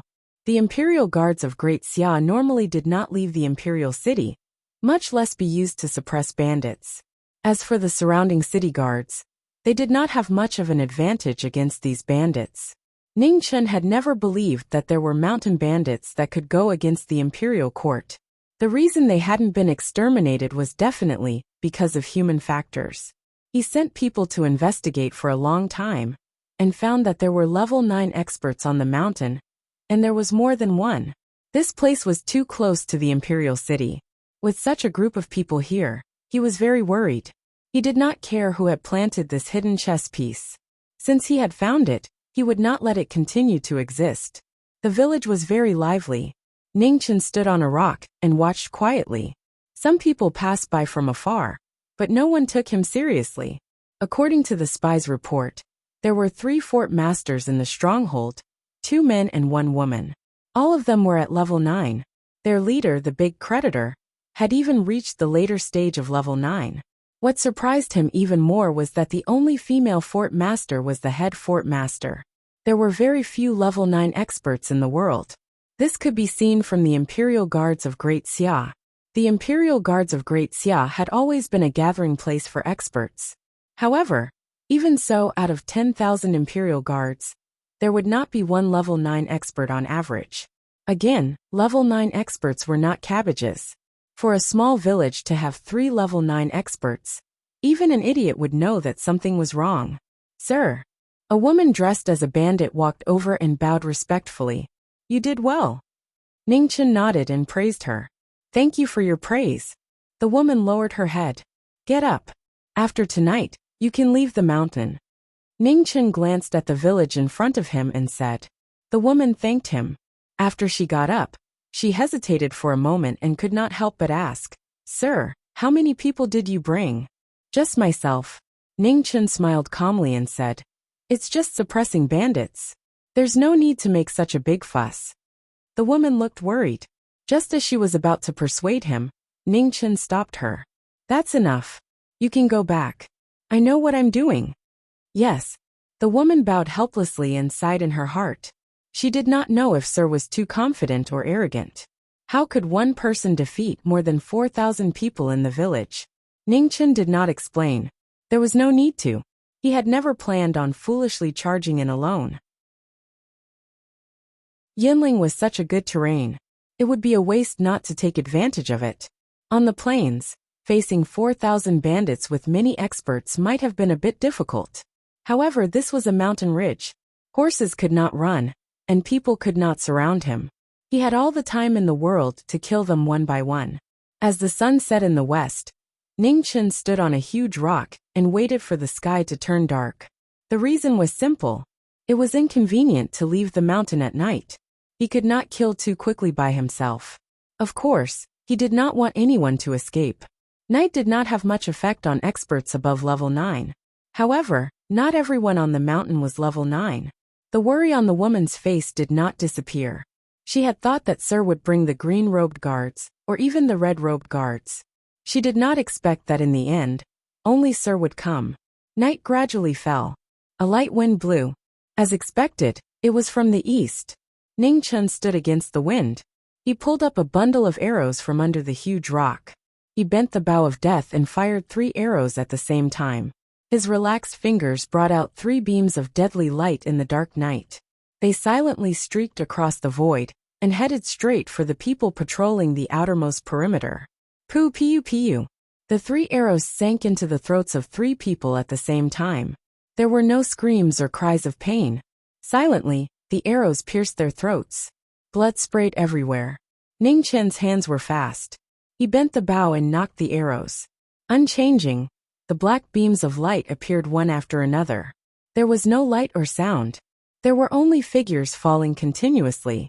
More and more figures fell. Finally, someone felt that something was wrong. Just as he was about to go out to check, a black arrow directly pierced his throat. The blood that sprayed out dyed the ground red.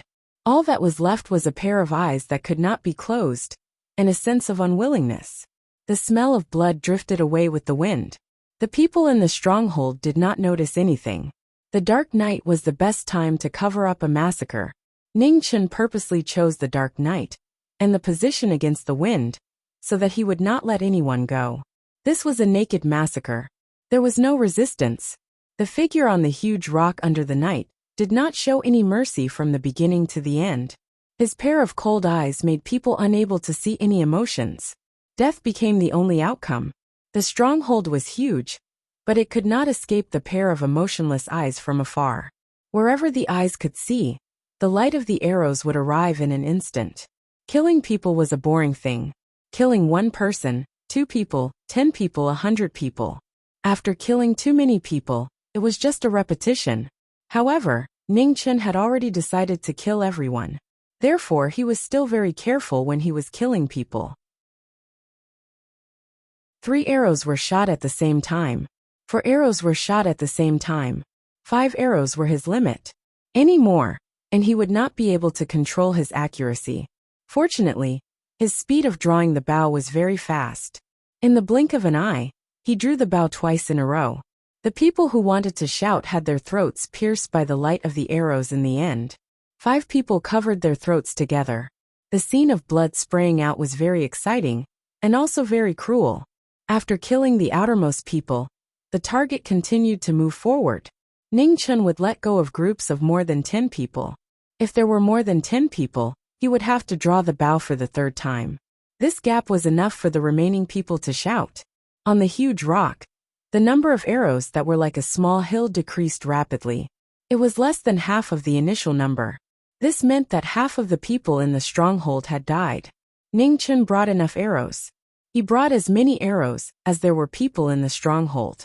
He knew that he could not shoot everyone to death like this. However, What if he was lucky? It was always good to bring more arrows.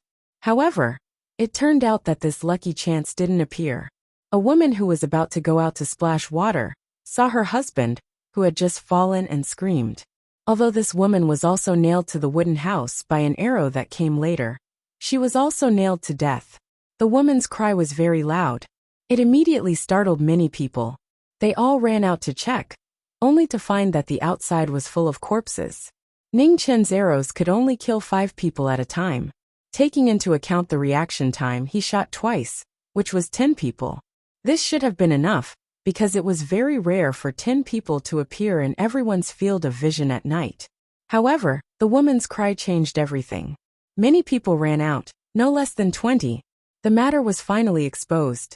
Ning Chen still calmly sent these 20 people to the Western Paradise. If they were exposed, then so be it. Before the people who could stop him arrived, he would kill as many as he could. Stronghold Master.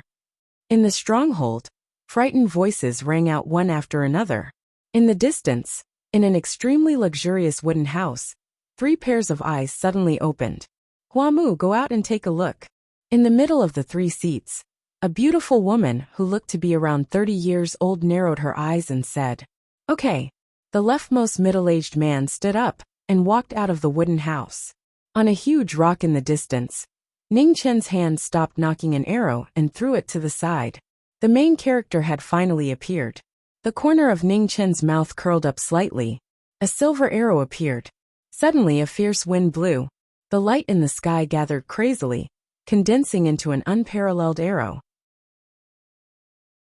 In the next moment, the arrow shot out, passing through the restrictions of space. In the blink of an eye, it arrived in front of the man in the middle. With a boom, it pierced through his body, bringing with it a spray of blood. How is this possible? Looking at the huge hole in his chest, the man in the middle struggled to move his gaze in the direction of the arrow. His blurry eyes could no longer see the figure in the distance. All he could see was the indifferent figure in plain clothes, like an Azura in the night. The first arrow. Ning Chen counted softly. This arrow was not the arrow below him. He could not shoot too many arrows. Otherwise he would die of exhaustion.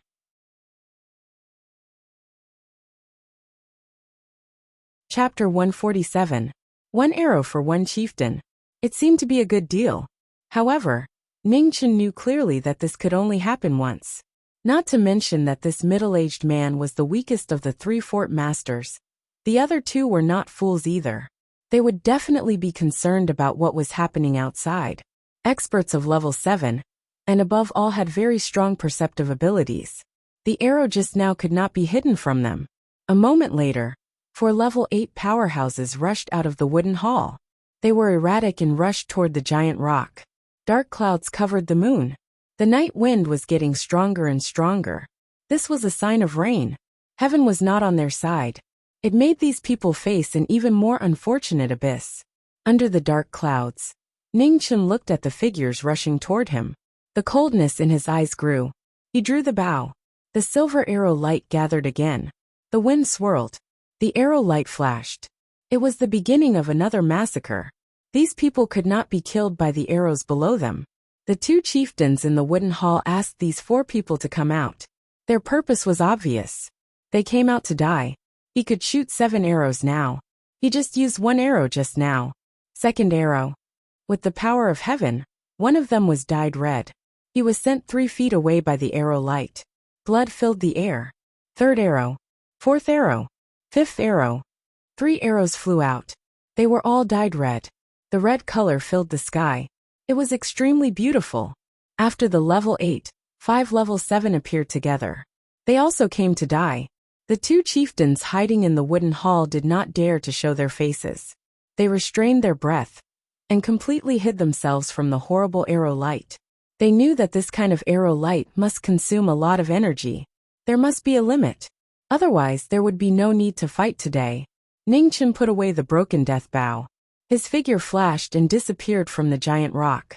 Since they did not come out, he would go to find them. In a flash, the 5 level 7 experts were beheaded by a silver sword light before they could see the person's face clearly. Blood gushed into the sky and dyed the sky red. In the wooden hall, The young woman in purple and the old man in green looked very serious. They still did not know who the enemy was. They also did not receive any news from the imperial city. At this moment outside the wooden hall, a white figure walked slowly. Although he was young, there was a strong pressure coming from him. Marquis Jiming, the young woman in purple cried out. Oh, looks like you recognize me. If that's the case, then my guess was right. Ning Chun looked at the two people in front of him. Many people in the world knew his name, but not many really knew him. Most of the time, he was not in the imperial city. Even when he was in the imperial palace, he was locked up in the Weiyang Palace by Zhang Sun. The people who had seen him were actually the powerful officials in the imperial court. This young woman had obviously seen him before. Otherwise, it would be unreliable for her to recognize him with just a portrait. After all, a portrait was not a photo from the future.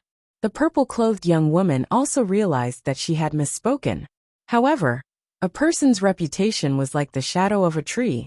Although the knowing destiny Marquis had just been conferred the title of Marquis, his notoriety was frightening. Tens of thousands of Buddhists in the Buddhist kingdom were killed overnight. Even the Buddhas in the human world were nailed to Buddha Mountain and tortured day and night by the flames of resentment. Among the 10 marquises of Wuxia, the person in front of her was the most frightening. Marquis Jiming, you and I have no enmity between us. Why do you have to be so aggressive? The purple-clothed young woman said in a low voice. Your existence is a mistake. If I didn't come, I wouldn't have known that there were so many masters hidden in the small Yunling village. You really surprised me. While speaking, Ning Chun glanced at the figures hidden in the dark of the wooden hall. A cold smile appeared on his face. There were also level 8 and level 9 masters. It seemed that he had hit the jackpot.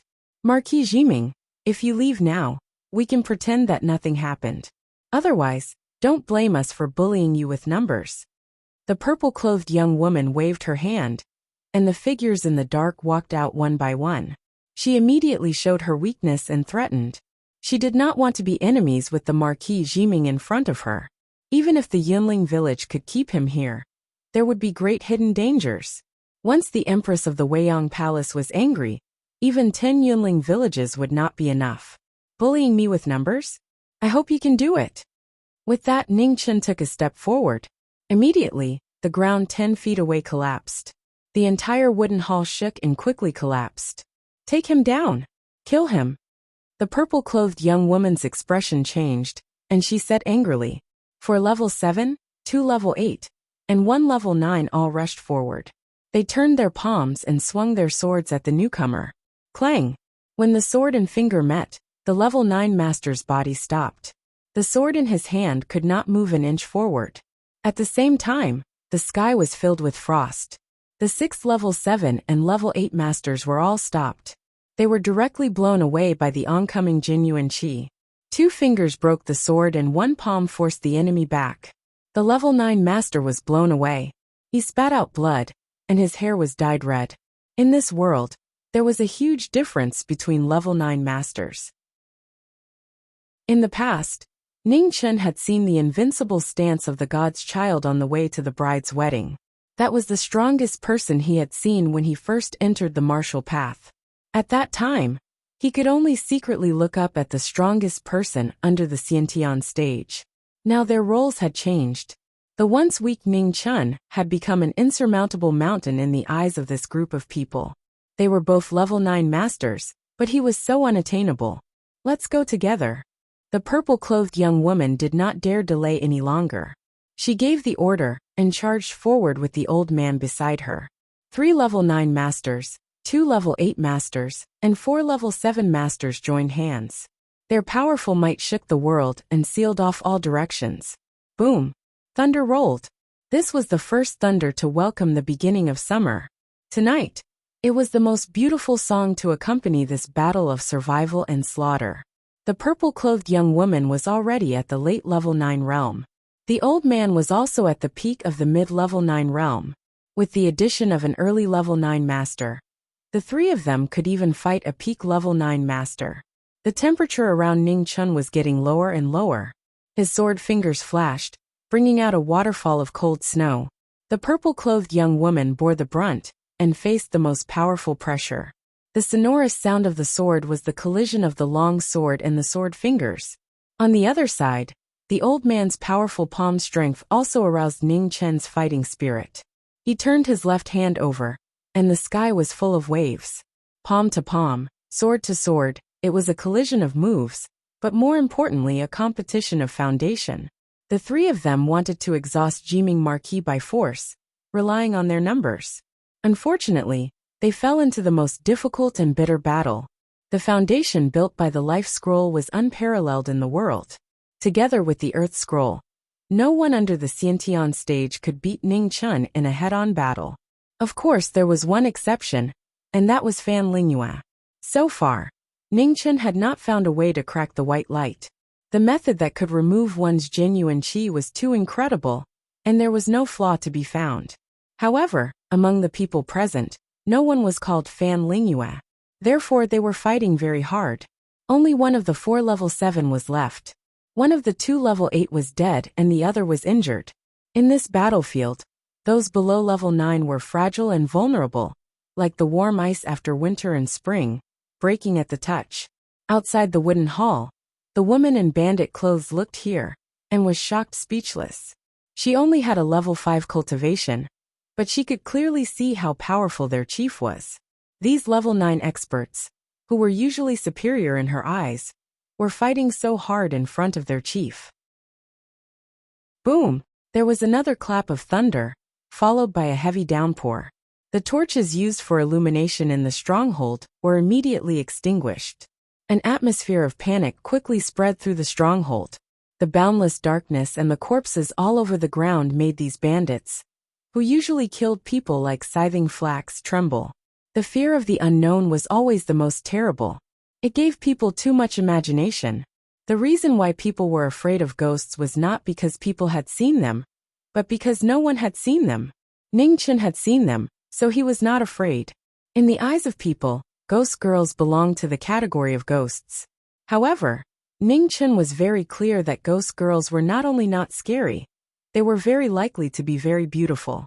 The heavy rain caused the smell of blood to rise. It was somewhat choking. Those who were a little timid had already vomited. They had killed people before, but they had never seen so many corpses like today. There were corpses all over the ground. The rainwater had turned the ground into a bloody color. Boom! The shocking sound of thunder covered the sound of the battle in the wooden hall. The remaining 5 people were more and more shocked. The person in front of them was actually so unshakable. Step back. Suddenly, Ning Chen pushed away the 2 people in front of him with a palm. He swept out of the battle and said indifferently. The 5 people did not understand, but the woman in bandit clothes outside the door knew he was talking about her. She immediately retreated several dozen feet away. The next moment, the frost around Ning Chen retreated. Blue waves covered the sky and earth. The rain outside was attracted and gathered crazily. Suddenly, the waves shook the sky, and the sea and sky became one. Fury of the 9 heavens void waves. With a flip of his palm, a divine waterfall fell from the sky. The heavenly might was like the Milky Way hanging upside down, shocking everyone present. The 5 people were not willing to sit and wait for death. They used their strongest moves together to resist the might of a martial Marquis. 5 different kinds of splendor bloomed in the dark night. They were so weak, showing the most powerless resistance under the wind and rain. Facing the strongest person under Xiantian, even if the 5 of them fought together, they were still unshakable. The wooden hall was completely razed to the ground in the shocking collision. Wood and stone flew everywhere, but they were all scattered. Apiu! With a muffled groan, the 5 people all flew out. The ground was dyed red. The 2 weakest people fell to the ground, but they could no longer stand up. The 3 ninth ranks struggled at death's door in the rainy night. Their hearts gradually sank to the bottom of the valley. A plain white figure flashed by. 2 heads flew up. The only one left was the purple-clothed woman. This was a very beautiful woman. Unfortunately, Ning Chen had seen too many beautiful women. Every one of them was prettier than the one in front of him.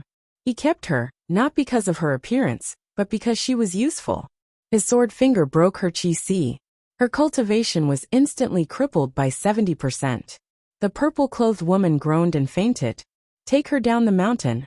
Ningchen glanced at the woman in bandit clothes in the distance and calmly said. The woman in bandit clothes walked over and picked up the purple-clothed woman. After hesitating for a moment, she could not help but ask, "Won't the department head come with us?" "You go first. I'll go kill the rest of them." Ningchen spoke. His words were understated. There were no fluctuations, but it made the woman in bandit clothes tremble. She felt her entire body turn cold. Chapter 148. The Cloud Ridge stronghold had been destroyed without a single survivor. The mountain had become a dead mountain with corpses everywhere. Ningchen descended the mountain in the heavy rain. His clothes were neat and tidy without a single drop of blood. The rain continued to fall, but it didn't touch his clothes at all. The woman in bandit robes carried the purple-robed woman as they walked in the rain behind Ningchen. They kept quiet out of fear, not daring to say a single word. The imperial court was filled with people covered in blood. From the head of the court to the guards, none of them had ever seen such a cruel scene. Ningchen walked at the front, his expression indifferent. He was a heretic's emotionless, a heretic's indifference. He had long since been covered in blood. He no longer knew what a soft heart was. It was the same yesterday, it was the same today, and it would be the same in the future. In Wugo was tired of blood and slaughter, so he had left him behind and come alone. If one person was evil, two people were also evil. Why should he let one more person sink into depravity? The heavy rain flowed from the top of the mountain to the bottom of the mountain. The two of them didn't look back. Behind them, blood dyed the mountain and the ground below red. It was a miserable and tragic scene. After returning to the Marquis' estate, Ningchen silently washed his hands. Little Mingyue woke up and ran over, but Ningchen gently pushed her away. "Mingyue, go to sleep. Be a good girl." Her clothes were clean, but they were still covered in blood. Ningchen didn't want Mingyue to be tainted by that. He didn't know what would happen in the future, but he couldn't do that now. Mingyue's thoughts were sharp. Sensing that the atmosphere wasn't right, she obediently nodded and lay back down on the bed. The next day, Ningchen left the Marquis' estate early in the morning. He went to the imperial court. When he arrived, he entered a dark room with the woman in bandit robes. There was a wooden cross in the room. A purple-robed figure was bound by chains. Her clothes were tattered and her hair was dyed with blood. It was an extremely miserable sight. "Did you confess?" asked Ningchen. "No." The blue-robed woman shook her head. "Go out first and guard the door. Don't let anyone in," said Ningchen. "Yes." The blue-robed woman quickly walked out. A moment later, the mournful cries spread throughout the dark room, one after another, and continued for nearly 2 hours. At the door, the blue-clothed woman's heart jumped as she heard the cries. A bone-piercing chill spread throughout her body. When the cries stopped, she couldn't help but collapse against the wall behind her. The door of the secret room opened, and Ningchen walked out. He said calmly, "Take them out and bury them. Don't let others see them." After he finished speaking, Ningchen strode away. He was as cold as ever, and he didn't speak or smile. The woman in blue walked in, and saw that the purple-clothed young woman on the wooden cross was no longer breathing. Her clothes were still intact, but they were stained with blood. The blue-robed lady took 2 steps forward, and just as she was about to reach out to touch it, she suddenly felt a surge of jinqi seeping out from it, causing her finger to be cut open. The blue-clothed woman frowned. She checked the purple-clothed woman's pulse. In the next moment, her expression changed. Just what had the department head done? The purple-clothed young woman's meridians had already disappeared. The jinqi flowed through her body, opening up thousands of new pathways. Blood rushed in, drowning all of her internal organs. What kind of torture could cause someone to be like this? What kind of person could have such a cruel side? The blue-clothed woman didn't dare to think about it. Her hands trembled as she untied the young woman. She was even more terrified of the young department head. Ningchen once again entered the palace. He waited for a long time in the heavenly mandate hall before Zhang Sun, and Qing Ning slowly walked over. "Your Highness, please give me a handwritten order to enter the imperial mausoleum," Ningchen said respectfully. What are you doing in the imperial mausoleum? Zhang Sun frowned and asked in confusion. Asking eunuch Pei to come out. Ning Chen said honestly. Are you crazy? Zhang Sun's expression changed, and she said angrily. If you go out now you'll die. Ever since His Majesty passed away, even I can't control eunuch Pei. His Majesty wanted to kill you when he was alive. If there's a chance, eunuch Pei will definitely take your life. Your Highness, please don't worry. I won't die. Even if eunuch Pei wants to do it, it won't be in the imperial mausoleum, Ning Chen said seriously. No. Zhang Sun still didn't feel at ease and refused. Your Highness, eunuch Pei is very important. You must ask him to come out. Please give me a handwritten order. Ning Chen begged again. Zhang Sun thought about it and finally gave in. She said in a low voice, Let Qing Ning go with you. Otherwise, there's no room for discussion. Thank you, Your Highness. Ning Chen nodded and agreed to this request. He also knew that this was the limit of what Zhang Sun could accept. The handwritten order was quickly written. Ning Chen and Qing Ning went together to the Western Emperor's mausoleum, which was more than 200 li outside the imperial city. The two of them walked very quickly and arrived in less than an hour. With Zhang Sun's handwritten order, the soldiers guarding the mausoleum didn't dare to be negligent. They bowed and welcomed the two of them inside. In front of the stone chamber of Emperor Xiao's mausoleum, the two of them stopped. Ning Chen turned sideways and said softly, Sister Qing Ning, let me go in alone. No. Qing Ning said without hesitation, shaking her head. She knew very well how much eunuch Pei wanted to kill Ning Chen. She couldn't let him take the risk alone. Don't worry, eunuch Pei won't do anything here. Even if he wants to kill me, he won't take the risk of the mausoleum being destroyed, Ning Chen said patiently. Just what are you thinking? Why do I feel like I can't understand you anymore? Qing Ning looked at Ning Chen with a complicated expression. She was a Xiantian, and could sense things that ordinary people couldn't. The smell of blood on Ning Chen's body was getting stronger and stronger. Furthermore, there were many things that he didn't tell her or Her Highness anymore.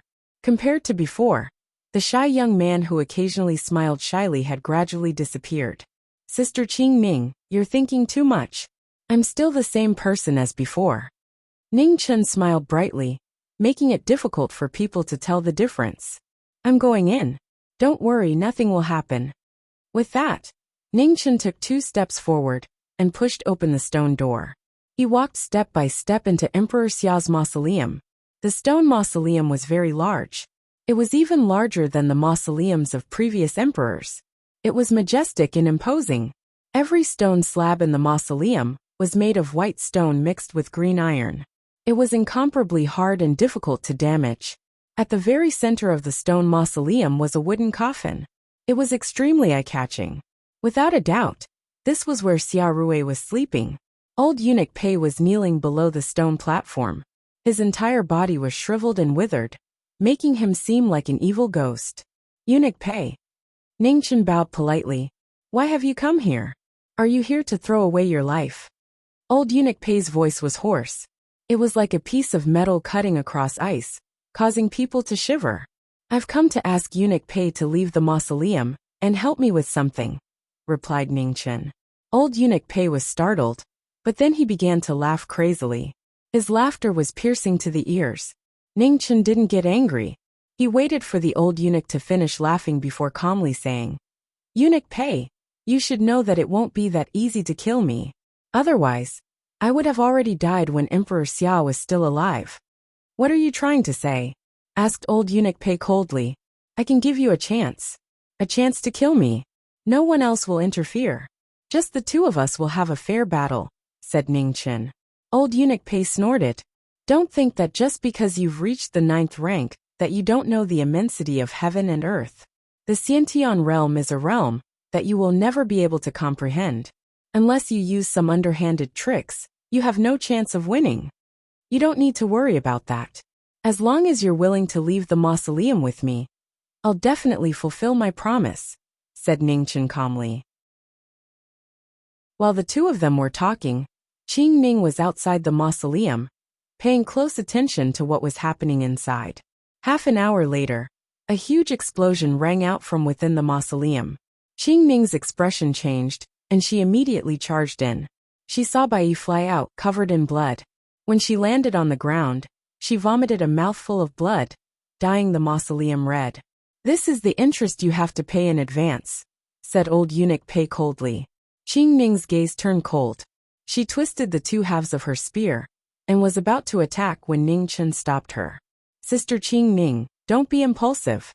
Let's go." "Humph." Qing Ning flung her sleeves and helped Ning Chen up from the ground. They walked out of the mausoleum. The stone door closed with a rumble. Old eunuch Pei stood in front of the stone platform, an indescribable light flashing through his eyes. This child was truly extraordinary. In this world, there were many people who were ruthless to others, but there were very few who were ruthless to themselves. Ning Chen was undoubtedly one of those few. To be able to endure what ordinary people could not endure required great willpower. To be able to give up what ordinary people could not give up required great willpower. He would leave the mausoleum, help him this time, and then kill him. In a fair fight, Ning Chen had no chance of winning. Both old eunuch Pei and Ning Chen understood this, but Ning Chen still made this promise. Puffed. On the way back to the imperial city, Ning Chen once again vomited blood. The blood dyed his robes red. "Hold on." Qing Ning supported Ning Chen, pouring her true qi into his body. She was doing her best to stabilize his injuries. "I'm fine." Ning Chen grinned. His mouth was full of blood, and it continuously flowed down from the corner of his mouth. "Don't talk anymore." Qing Ning sped up and rushed towards the imperial palace with Ning Chen. There were medicines in the palace that could help heal his injuries. After an hour, the two entered the palace. Zhang Sun was still waiting in the heavenly mandate hall. When he saw Ning Chen's miserable appearance, his expression changed immediately. "Lady, I'll go get the medicine." Before he finished speaking, Qing Ning had already disappeared. Cough cough. Bobo's blood dyed his clothes red again and again, as if he was paying back the blood debt of last night. The heavens were right, and the retribution was not good. This mouthful of blood was not enough compared to the blood that covered the mountains and rivers last night. There was a big difference, a big difference. "You." Looking at Ning Chen, Zhang Sun did not know what to say. He used the handkerchief in his hand to wipe the blood from the mouth of the person in front of him. Over and over again he could not wipe it clean. Qing Ning quickly rushed back with 2 medicine bottles. She poured out more than 10 pills from them and stuffed them into Ning Chen's mouth. Immediately, she circulated her martial arts to quickly dissolve the medicine and stop the bleeding in his internal organs.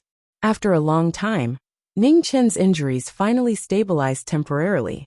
He staggered to his feet and said tiredly, "Lady, I still have something to do. I'll go back first." Without a moment's delay, Ning Chen got up and prepared to leave. "Do you want to die?" Zhang Sun shouted, unable to hide the anger in his heart. "Lady, this is a critical period. I can't stay any longer. Otherwise it will ruin things." After speaking, Ning Chen bowed respectfully and said softly, "Don't worry, I won't die." As he turned and left, his back was full of exhaustion. Once, he and Fan Lingyue had different ideologies. Now they were on the same path. One shoulder to bear the blame of 10,000 people, and one hand to rebel against the world. The evil in it, if you can bear it, you have to bear it. Chapter 149. 2 days later, the news of the Yinling stronghold's destruction spread throughout the imperial city. It was said that everyone who went up vomited. The entire Yinling mountain was covered in corpses. After a day of rain, the corpses were swollen. It was a terrifying sight. The Yinling stronghold had always been a threat to the imperial city. Other than the imperial army, the rest of the army had been mobilized countless times. Unfortunately, they all returned in failure. The Yinling Mountains terrain was too special. It was easy to defend and difficult to attack. Without carriages and horses, the army couldn't use their advantage and could only accept failure after failure. No one expected that such a place would be massacred overnight. A total of 4,317 people were killed. Not a single one was left alive. Other than on the battlefield, so many people dying at once was something that had never happened before. This was a strange case, so there were no survivors. No one knew who did it. Except for one person, Qing Ning. She could see the change in Ning Chen's aura. She was very sensitive to these things. Since the day Ning Chen entered the palace, she felt that something was wrong. She didn't expect such a big thing to happen. Zhang Sun looked at the memorial in his hand and thought. Qing Ning said softly, "Empress, it might be Ning Chen." Hearing this, Zhang Sun frowned. "Are you sure?" "It's very likely," Qing Ning said seriously. Zhang Sun was silent. Worry flashed through his eyes. Did he discover something? Why was he so impulsive? The Great Xia was a dynasty governed by the Confucian ideology. They were very against such things. Last time, when Ning Chen was conferred the title of Marquis, several old fogies in the imperial court were strongly against it. The reason was that Ning Chen had killed too many people in the Battle of the Buddhist Kingdom. It was unreasonable. However, all the soldiers in the Great Xia were paying attention to this matter. To the soldiers of the Great Xia who were bathed in blood all year round, these excuses were nonsense. If the Marquis Jiming's achievements couldn't make him a marquis, then who else could? Because of this, some of the old fogies in the imperial court had been dissatisfied with Ning Chen for a long time. If this matter was exposed, it would definitely become an excuse for these old fogies to condemn him. After a long time, Zhang Sun stood up and said slowly, "You don't have to pay attention to this matter. Ning Chen shouldn't make any mistakes in his work. Tell the shadow guards to secretly keep an eye on the movements in the imperial city. Once they discover anything, report back immediately." "Yes," Qing Ning replied. The Jiming Marquis residence was as peaceful as usual. The news of Ning Chen's injury had spread out at the right time. Lu Ruoxi was frightened and at a loss. She didn't know what to do. In her eyes, the Marquis was cold, powerful, and omnipotent. She had never seen him in such a sorry state. Ning Chen only held the teacup and drank it in one gulp. He circulated his cultivation and tried his best to suppress the injuries in his body. Soon after, Ning Chen got up and glanced at Lu Ruoxi beside him. He whispered, "Thank you for the tea. Don't tell anyone about what happened tonight." After saying that, Ning Chen walked away. In the room, the red candle swayed. Lu Ruoxi stood there quietly with an inexplicable expression. It turned out that the invincible martial Marquis could also be injured. However, what they saw was always his most glorious side. It wasn't until this moment that the trace of fear and hatred in Lu Ruoxi's heart disappeared. The Marquis, who used to be aloof in her eyes and didn't care about the life and death of others, had fallen to the mortal world tonight. Perhaps he had his own responsibilities and difficulties that she didn't know about. In the next 3 days, the spies sent back information like snowflakes. At this critical juncture, Ning Chen didn't dare to miss any details, and could only carefully read them one by one. There was no doubt that there was a problem with Duke Xiyu. All the information he got from the purple-clothed young woman pointed to the head eunuch of the Grand Xia. What he couldn't figure out now was what role the 10th prince played in this matter.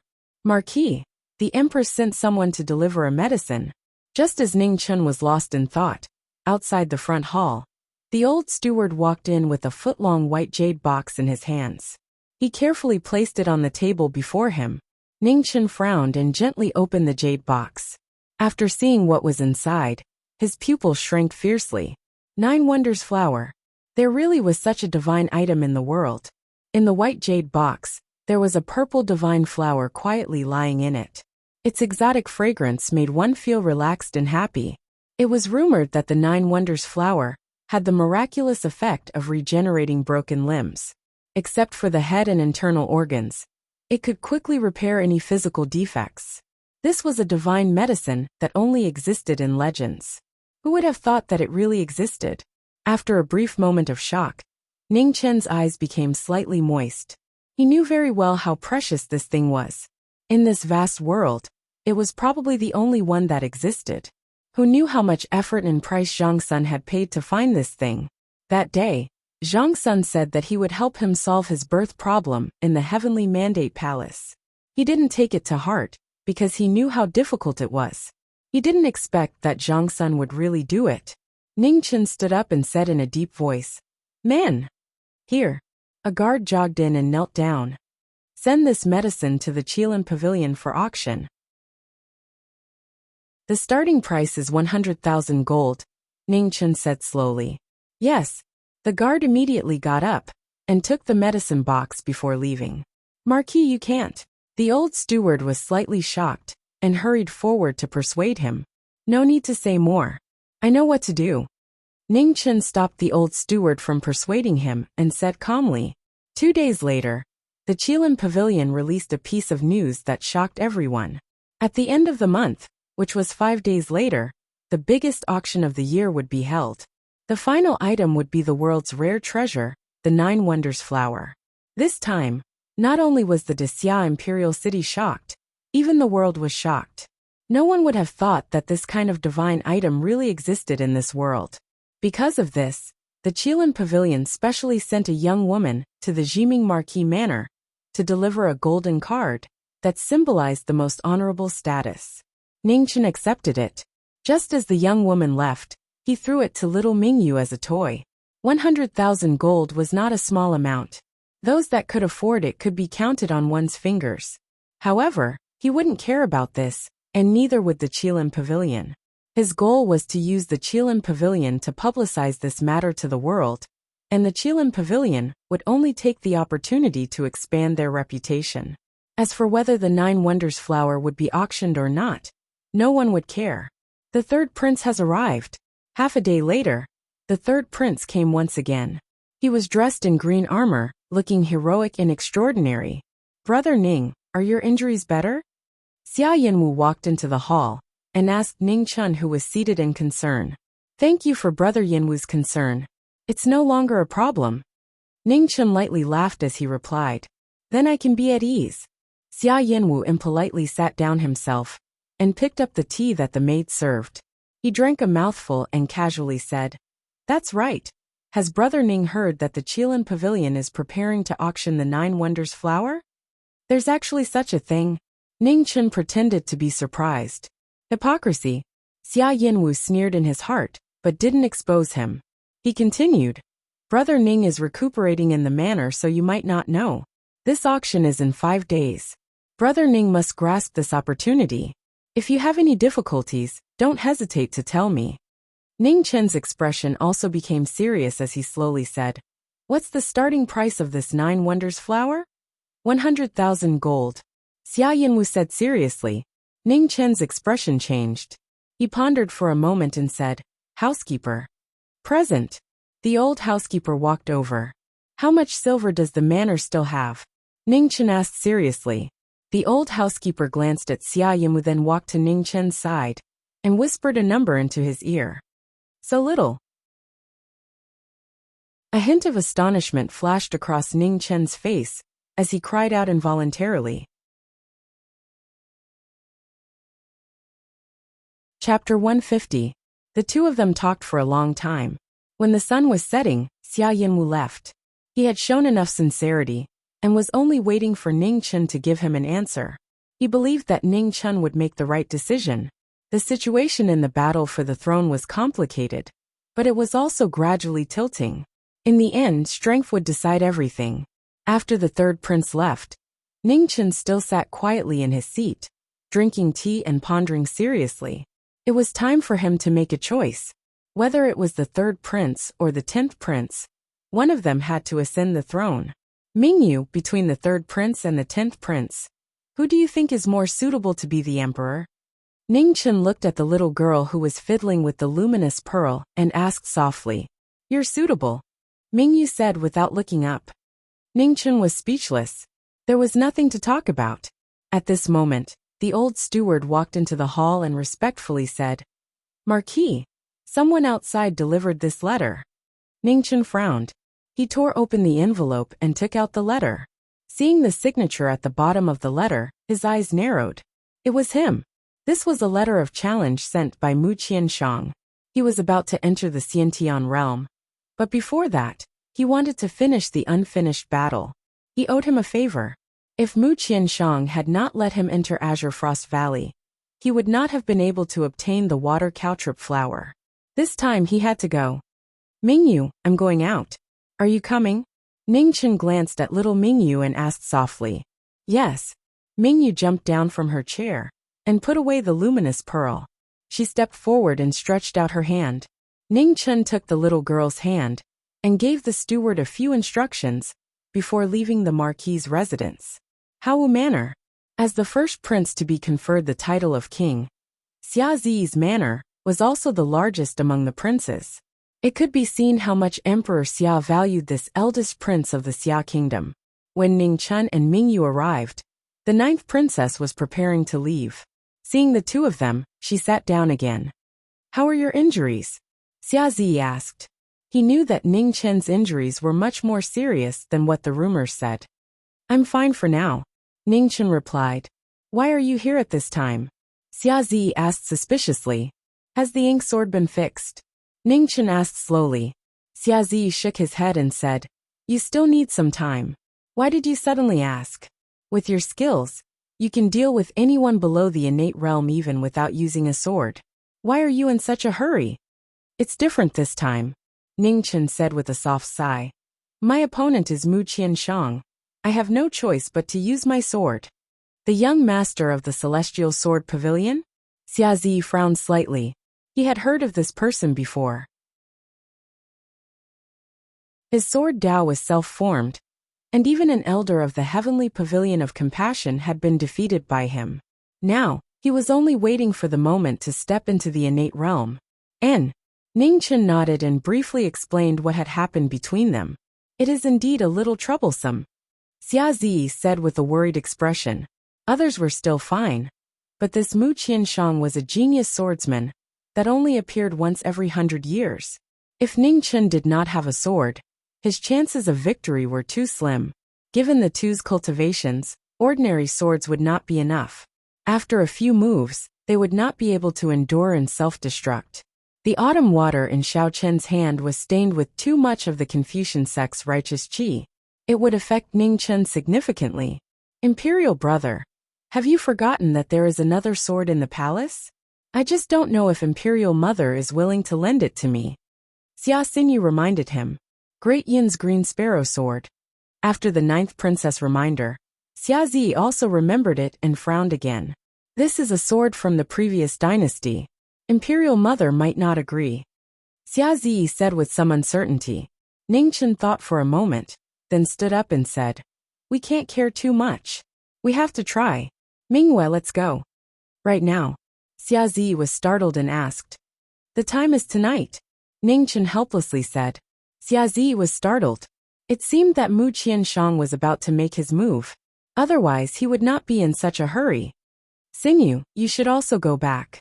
Xia Zi turned his head and said softly, Xia Xinyu hesitated for a moment, but still nodded. The three of them walked towards the palace. Because Ning Chen had something on his mind, he did not say anything. Xia Xinyu was a little embarrassed. Ever since the last betrothal, she had been afraid of being alone with Ning Chen. Mingyue's heart was as clear as a mirror. She did not make a sound. She looked at the bad guy, then looked at Xia Xinyu, and then curled her lips. She felt that the 9th princess of the great Xia dynasty was not worthy of the bad guy. After Xia Xinyu felt Mingyue's gaze, she became even more embarrassed and deliberately avoided Mingyue's gaze. Ning Chen also came back to his senses at this moment. He looked at the little girl and immediately understood what was going on. He lightly patted Mingyue's cloth hat and said, "Little girl, don't let your imagination run wild." Mingyue laughed foolishly, looking as pure as a little white flower. The three of them quickly entered the palace. Logically speaking, it would be very troublesome to enter the palace at this time. However, Xia Xinyu and Ning Chen's status was not ordinary, so no one dared to stop them. The guards at the palace gates saw the tokens in their hands and immediately let them pass. Zhang Sun was not in the Heavenly Mandate Palace, but had returned to Weiyang Palace.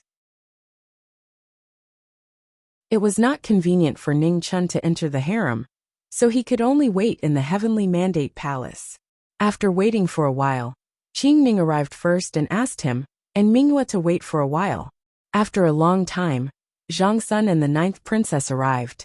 In Xia Xinyu's hands was a 5-foot-long mahogany box. It was engraved with dragon patterns and covered with a yellow turban. It looked very noble. "Return it immediately after you use it," Zhang Sun said seriously. This was a sword from the previous dynasty. Logically speaking, it should not be used again. However, it was related to Ning Chen's safety, so she had to make an exception. Definitely, Ning Chen promised. Borrowing the sword went much more smoothly than expected. Ning Chen did not stay any longer and left with Mingyue. Be careful. If you can't win, just admit defeat, Zhang Sun said as Ning Chen left the palace. Ha! Ning Chen paused for a moment, chuckled, and then continued walking. Admit defeat? Perhaps he would. After Ning Chen left, Zhang Sun looked at her daughter beside her and sighed softly. Xingyu, mother hopes that you can carefully consider your marriage with Ning Chen. Don't regret it after you miss it. Xia Xingyu was silent and nodded gently. On the way back, Mingyue was tired and did not want to walk. Ning Chen had no choice but to carry the little girl on his back again. He had not carried her for a long time, and Mingyue was much heavier. Bad guy, are you confident you can win? Mingyue leaned on Ning Chen's shoulder and asked softly. She did not understand these things, but that did not mean she could not see the worry in the other's eyes. The bad guy was still injured. Ever since he returned from the Buddhist kingdom, he had not fully recovered. Little Mingyue did not know that Ning Chen had been seriously injured again 2 days ago. Now he was covered with new injuries and old injuries. Of course I'm confident. When have I ever lost? Ning Chen said lightly and smiled gently. In front of Mingyue, he always showed his best side. Mingyue tightened her arms and said softly, I'll wait for you at home. I won't cause trouble for you. Ning Chen smiled and said, When did you become so sensible? Looks like our Mingyue is about to grow up. I don't want to grow up. Mingyue did not say the rest. When she grew up, he would not be able to carry her on his back. A gentle breeze brushed past the two of them. The small cloth hat swayed, and the long hair within it carried the most beautiful trust in the world. In just a few short months, too many things had happened, but this trust independence had never changed. The two of them returned to the residence. Mingyue ate some food and went to sleep. Tonight, she did not pester Ning Chen to listen to stories. The Dayan green sparrow sword was stabbed into the stone slab in the courtyard. Ning Chen stood quietly and rested. He raised his fighting spirit to the peak of his life. This was the fairest battle since he came to this world. There were no grudges or interests. It was a battle of martial arts. In Prince Yan's residence, the legend of the Great Xia kept looking in the direction of the Marquis residence. The sword rack in front of him did not move. He thought that Ning Chen would come to borrow the sword. However, Ning Chen did not come. This was good too. This was a fair battle. He would wait and see what kind of brilliant sparks would fly. The most important thing for a martial artist was to focus. Ning Chen was distracted by too many things. Ever since he entered the martial arts path, he had never fought for himself. Once a battle was mixed with schemes and interests, he would lose too many things. He wanted to see how far Ning Chen could go if he unleashed his full strength. In the Marquis residence, the fighting spirit grew stronger. The Dayan green sparrow sword moved without wind and trembled slightly. In the next moment, the sword shot into the sky and drew a beautiful ray of light. It's here.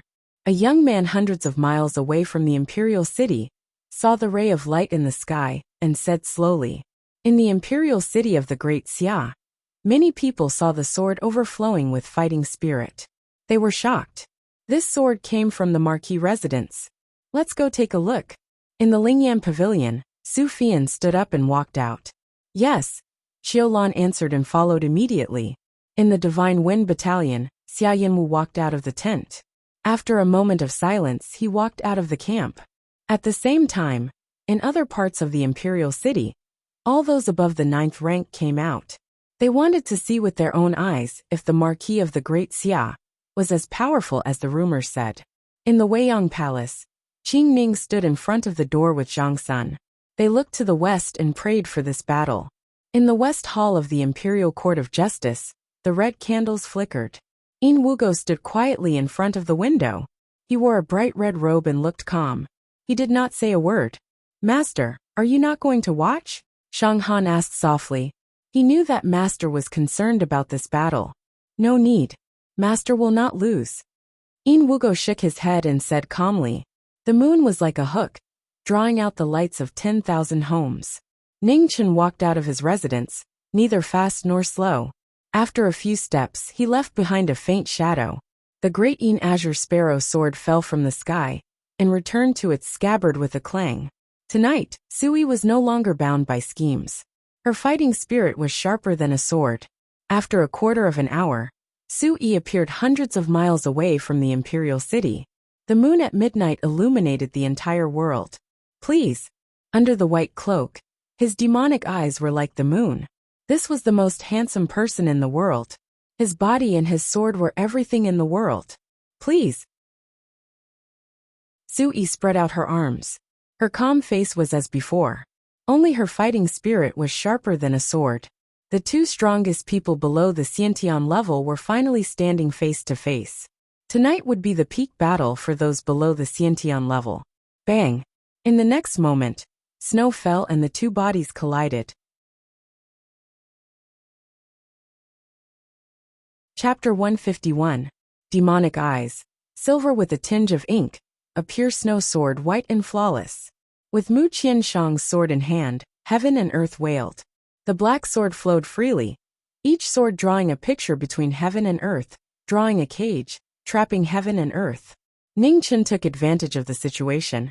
His sword finger drew lightly, a silver light flowed, cutting open a cage, sword qi broke out. Mu Qianshang leaned to the side with a bang. The ground behind him was cut open with a long sword mark. The snow sword turned cold, black and white covered the sky. Ning Chen retreated with a tearing sound. His plain clothes were torn apart. The two did not show any mercy. Each move was a killing move. Each move was fast. Each move was dangerous. The brilliant battle dazzled the eyes of the spectators. Ning Chen did not draw his sword. The great green sparrow sword was still in its scabbard, however. When the sword qi from his two fingers drew across, rocks flew everywhere, the earth shook. The snow sword in Mu Qianshang's hand was also unstoppable. The black and white light from the tip of the sword swept out. The heaven and earth lost its color. The two strong forces clashed. The sound of metal clashing did not stop. The sword finger shook the famed sword. The earth shook, the void trembled. The space was already at its limit. Those who were also in the 9th level realm, even if they were at the peak of the 9th level, felt a strong pressure at this moment. Facing the two people in front of them, they were not at the peak. From afar, Su Fian watched this shocking battle. Her beautiful face could not hide her surprise. The power of the great Xia Jiming Marquis was well known, but without seeing it with their own eyes, no one could understand. Miss, if one day we become enemies with the Marquis, can we stop him? Qiulan asked with a worried face. It will be very difficult. Su Fian said honestly. The Marquis of Jiming Marquis. No one below the Xiantian stage could stop him. The 5th string of the spring lightning could only be plucked at the Xiantian stage. Just the power of the 4th string was not enough to stop this powerful Marquis. What was more frightening was that the Marquis had not drawn his sword. This meant that this battle was not yet at its peak. Both of them were still holding back. On the other side, the third prince narrowed his eyes. Similarly, watching this battle, a Marquis who was unrivaled in the acquired stage, was worth it for him to rope him in at all costs. Martial strength was not absolute, but absolute martial strength was the guarantee of everything. He did not have an innate master, which was his biggest shortcoming. Although Jiming Marquis was not an innate master, he was not far from it. More and more people walked out of the imperial city. It was obvious that this battle had attracted a lot of attention. In this battle for the throne, the existence of Marquis Jiming was always a variable. Everyone wanted to know how far this strong cultivator would go. White moon illuminates the sky. In the middle of the battlefield, the snow sword was brandished. The white moon was bright in the sky. A sword qi streaked across the sky. In this extremely fast martial art, an extremely beautiful sword mark was drawn. Ning Chen stopped in his tracks and condensed his qi with his sword finger. Frost filled the sky as he unleashed a sword attack with all his might. With a hong sound, the two swords collided. The heavens were distressed and the earth was miserable. Sand flew about chaotically, and the shockwaves rose 10 zhang into the air. Both of them took half a step back, but before they could stop, their bodies had already disappeared. In the next moment, An even more brutal confrontation ensued. Outside the battlefield, Qiulan was puzzled. She asked, "Miss, why is Jiming Marquis not drawing his sword?" Su Feiyin frowned and said softly, "It should not be the time yet. His opponent is the young master of compassion sword Heavenly Pavilion. If he cannot raise his sword to the peak, even if he draws his sword, it will be useless. Both of their strengths have not reached the peak yet, but it will be soon." At this moment, in the middle of the battlefield, the ink-white sword Qi was stronger than the previous one. The sword intent was finally formed. Mountains and rivers appeared. Between the mountains and rivers, the scenery around the two instantly changed. In this realm, you have no chance of winning. The snow sword in Mu Qianshang's hand turned. His sword aura was even stronger than before. In between his movements, a strong pressure pressed down. It was so heavy that it made people unable to breathe. Ning Chen felt the space around him freeze. Before he made his move, he slowed down a bit. Ink-white sword Qi attacked his body, and in the blink of an eye, his right shoulder was dyed red. This compassion sword Heavenly Pavilion's young master is really close to the Xiantian realm. In the distant night, Duke Xiu gently fanned herself. Beside her, Yin Ma Xiao nodded. He was also at the peak of the 9th grade. He could clearly sense the faintly discernible Xiantian aura in front of him. As long as nothing unexpected happened, Mu Qianshang would quickly step into the Xiantian realm. These two people will be your strongest opponents on the martial path in the future. You must be careful. Duke Shi reminded. Disciple understands. Teacher, please don't worry. Yin Ma Xiao's lips curled as he replied. On the battlefield, the situation took a turn for the worse. Within the landscape realm, Mu Qianshang became stronger as he fought. Each move was stronger than the previous one. Each sword was faster than the previous one. The injuries on Ning Chen's body grew more and more. Blood flowed out, dyeing his clothes red. His injuries did not cause any hesitation in Ning Chen's moves. His palms shook the heavens and earth. His sword finger broke through the ink-white sword Qi. Although he was injured, he was not defeated. Those outside the battle frowned more and more. Everyone could see that the Jiming Marquis was beginning to fall into a disadvantageous position. The wind and snow on his body could not hide his blood-stained clothes.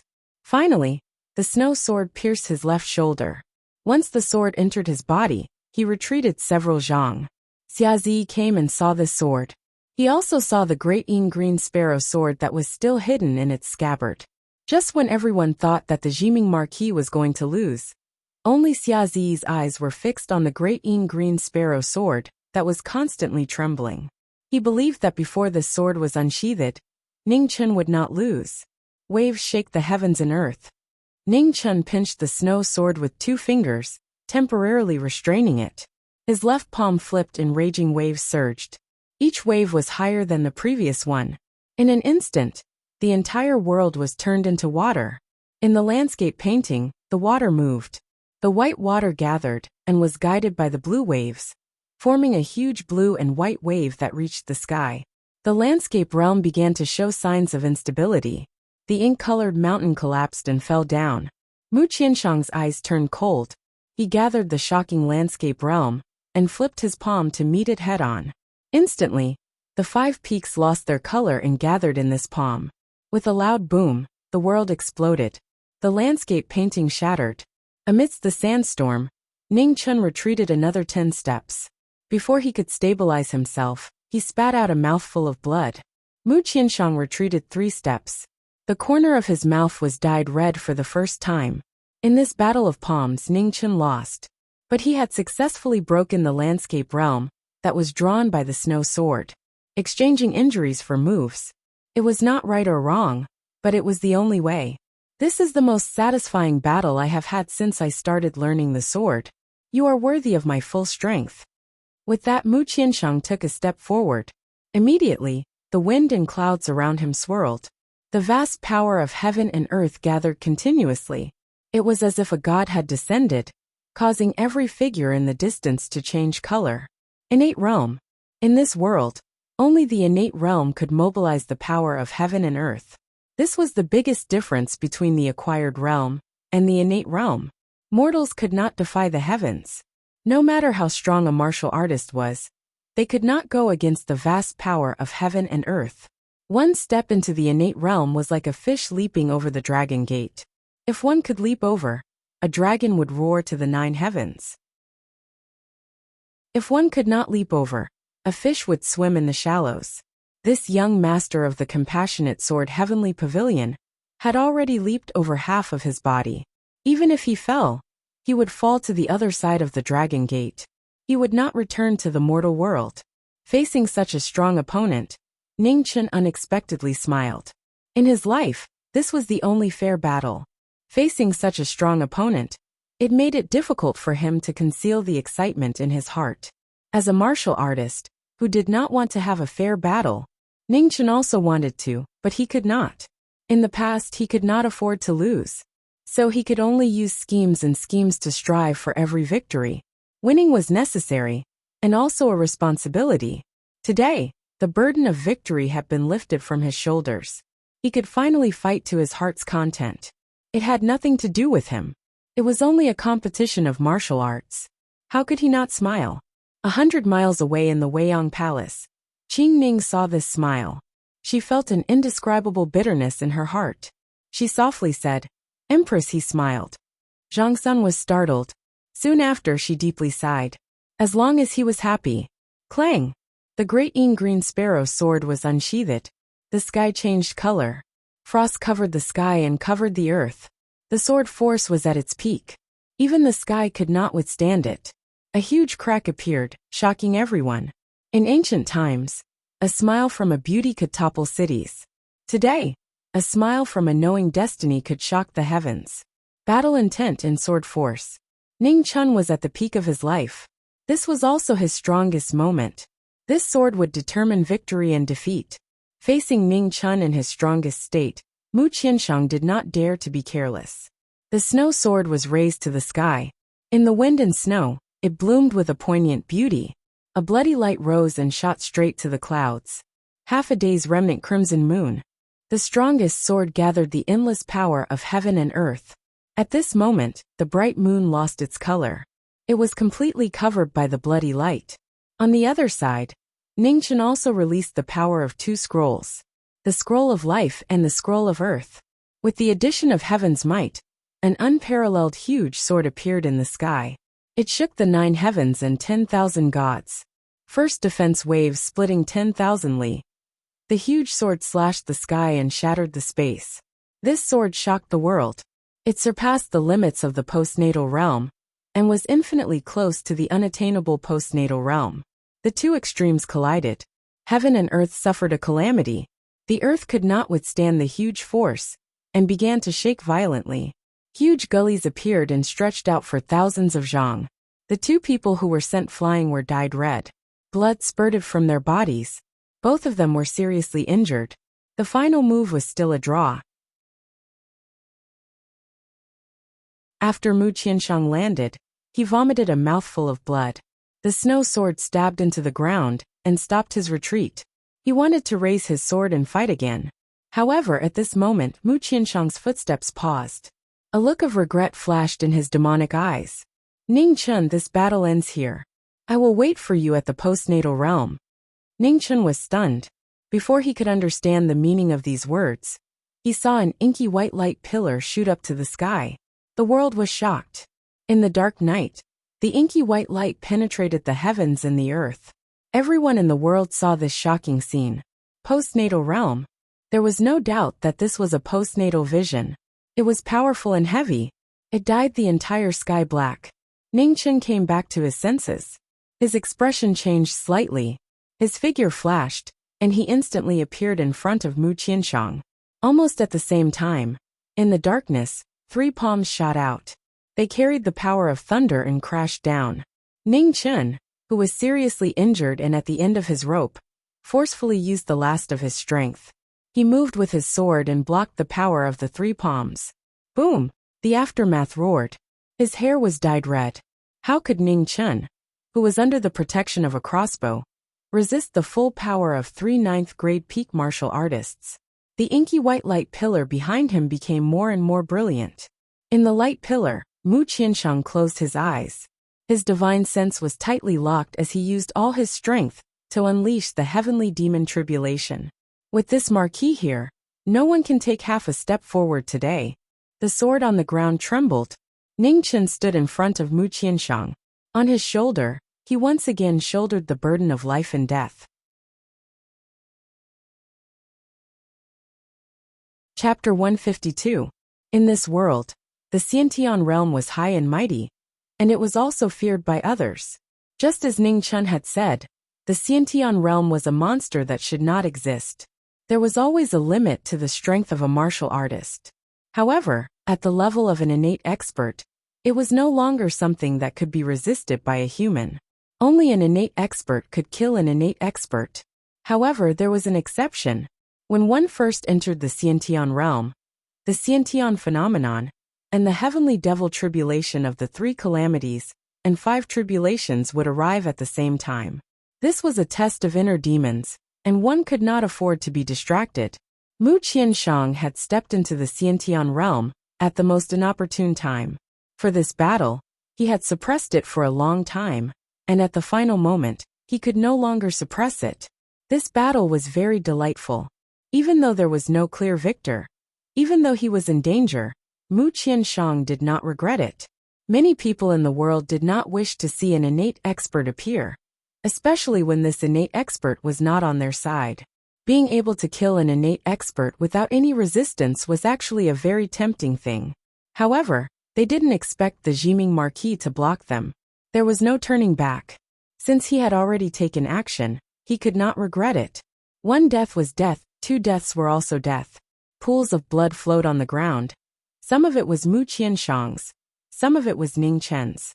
The blood was mournful, forming tiny streams. Ning Chen stood alone in front of Mu Qianshang, his plain clothes stained with blood, and he looked like a lamp that was about to run out of oil. However, as long as this figure was still standing, no one present dared to underestimate him. The person in the dark made another move. This time there was another sword chi. 3 palms in 1 sword. Their power was extraordinary. If Ning Chen was at his peak, or if he still had half of his strength, he wouldn't care about these 3 palms in 1 sword. Unfortunately, there was no such thing as an assumption in this world. Xia Zi, who was 10 miles away, reacted. Her figure instantly moved, and the autumn water filled the sky. With a boom, she blocked the palm power. As for the remaining 2 palms and a sword, it was unavoidable and unstoppable. The only option was to fight to the death. Wrath of the 9 heavens void waves. With the last of his strength, a divine waterfall fell from the sky, and the Milky Way of the 9 heavens hung upside down, blocking the 2 palms. However, he was unable to block the sword light that was rushing towards him. Ci. The sword chi entered Ning Chen's body. Ning Chen took a step back and stopped. He was not willing to take another step back. Blood gushed out from his chest, and the ground before him instantly turned scarlet. Dayan's green sparrow sword twisted to the ground, and became the only support for the person standing. He had not fallen because he once owed the person behind him a favor. At this moment, no matter if it was those who wanted to recruit Ning Chen, or those who wanted to kill Ning Chen, none of them made a move to save Ning Chen. Instead, they watched the development of the situation. In any case, these experts from the royal capital didn't wish for this unknown variable to survive. Normally, they wouldn't be able to kill him, but today, there was an opportunity to do so. They were naturally happy to see this happen. Xia Zi was 10 miles away from Ning Chen. When he blocked the palm strike, he was 7 miles away from Ning Chen. Now, after another 3 miles, there were only 4 miles left. For Li was nothing to a rank 9 powerhouse. However, at this moment, it was the distance that separated life and death. Another 3 palms, and a sword broke through the air. Xia Zi was infuriated, his hair fluttering in the wind. This prince of the great Xia dynasty had never been so infuriated as he was today. Autumn waters slashed down, and this time, he was even closer to Yi Futian. However, he had already reached his limit, and could only watch as the remaining 2 palms landed on Yi Futian's body. The sword that was twisted to the ground supported the figure that refused to fall. After taking the 2 palms head-on, she stood silently. She really didn't take another step back. Fresh blood flowed down Dayan's green sparrow sword and seeped into the ground. The sword of the previous dynasty had reappeared in the world after 1,000 years. For the first time, it was stained with the blood of the current Marquis. How ironic and sorrowful was this? In the blink of an eye, Xiazi was once again 3 miles closer. There was only a distance of 1 mile between him and Su Yi. This time, Xiazi blocked 3 palms. Or rather, these 3 palms blocked the path of this prince of the great Xia dynasty. The last sword was aimed at Su Yi's throat. No one could block it in time. Xiazi couldn't, nor could the beautiful green figure that flew over from Weiyang Palace. However, at this moment, a snow-white sword blocked the sword light. It was like a pair of demonic eyes, so stunning that it was unforgettable. "Let me do it," Mu Qianshang said calmly as he tapped Su Yi's body a few times. At this moment, Xiazi and Qing Ning also arrived. They supported Ning Chen and stuffed 3 life-saving pills into his mouth without saying a word. The figure in the dark wanted to escape, but Mu Qianshang spread out his spiritual sense. With a move, he immediately disappeared. "Let's go back." Ning Chen didn't care about these things anymore. He coughed twice and said in extreme exhaustion, "N." Qing Ning and Xiazi responded. They supported Ning Chen on both sides and walked towards the imperial city. The people in front had already moved aside. At this moment, no one dared to block them. Before dawn, Ning Chen returned to the Marquis' residence. His clothes were clean and new. There was no trace of blood. In the Marquis' residence, no one knew what happened to their Marquis. They only felt that since this day, the Marquis coughed more and more frequently. Ning Chen took the extreme breath pill that Su Fian had given him. Together with Qing Ning's Xiantian power, he saved his life again. "Your Highness, the sword is back." In Weiyang Palace, Qing Ning returned with the great Ying green sparrow sword and said in a lonely voice, "How is he?" Zhang Sun didn't look at the sword in the sword box. Instead he asked, "Alive?" Qing Ning said softly, "Alive, that was all." Ning Chen had survived once again. She couldn't remember how many times it had happened. How many more times could he endure such a laughable and pitiful word? "It's good that he's alive." Zhang Sun sighed deeply and said slowly, "The remaining 3 to 4 days were when the 3 princes of the great Xia came the most." Xiazi didn't say anything, but the other 2 princes' motives were clear.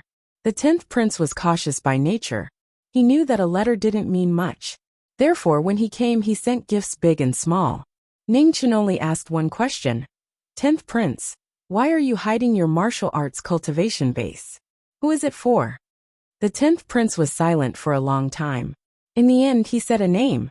Ning Chen wasn't surprised. He had already guessed it. However, it was better for the 10th prince to personally admit it. After the 10th prince left, the 3rd prince came a day later. He was the prince with the greatest hope of becoming the great Xia emperor. Since he didn't see Ning Chen die, he hoped to pull him to his side.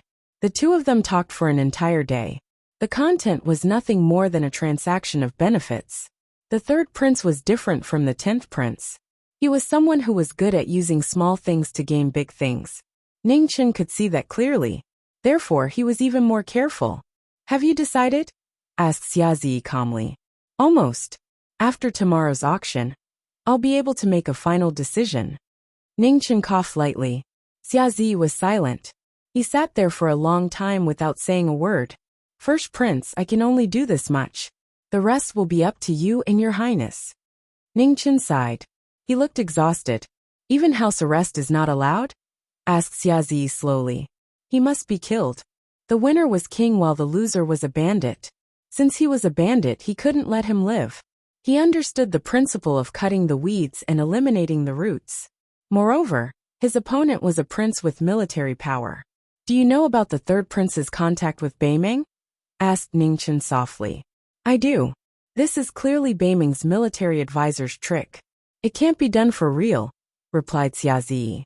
"A few days ago I also felt the same. However, after thinking about it, this trick is very likely to become real," reminded Ning Chen. "Do you have proof?" asked Xiazi with a frown. "I don't." Ning Chen shook his head. "I'm still investigating. In truth, I also hope it's fake." The third prince is indeed more suitable to be emperor than the 10th prince. Xiazi nodded. After a long time he stood up. It's getting late. I'll go back first. Imperial Mother wants me to tell you something. She won't interfere in your marriage with Xinyu. Ningchen was startled. He sighed and said, That's all. After Xiazi left, Ningchen sat in his seat with his eyes closed. Waves of exhaustion came from his body. It was so clear that it was as if his body no longer belonged to him. In the backyard, Lu Ruoxi was still curled up on the bed. Ever since this stunning courtesan came to the Marquis' estate, she had become much more lazy. Every day, she would wake up naturally and walk around the backyard a few times. When she was tired, she would go back to rest. Other than Xiao Yun, no other servants were allowed to enter the backyard. Lu Ruoxi knew that her identity couldn't be exposed, so she never left the backyard. Ningchen came to the backyard, knocked on the door, and entered Lu Ruoxi's room.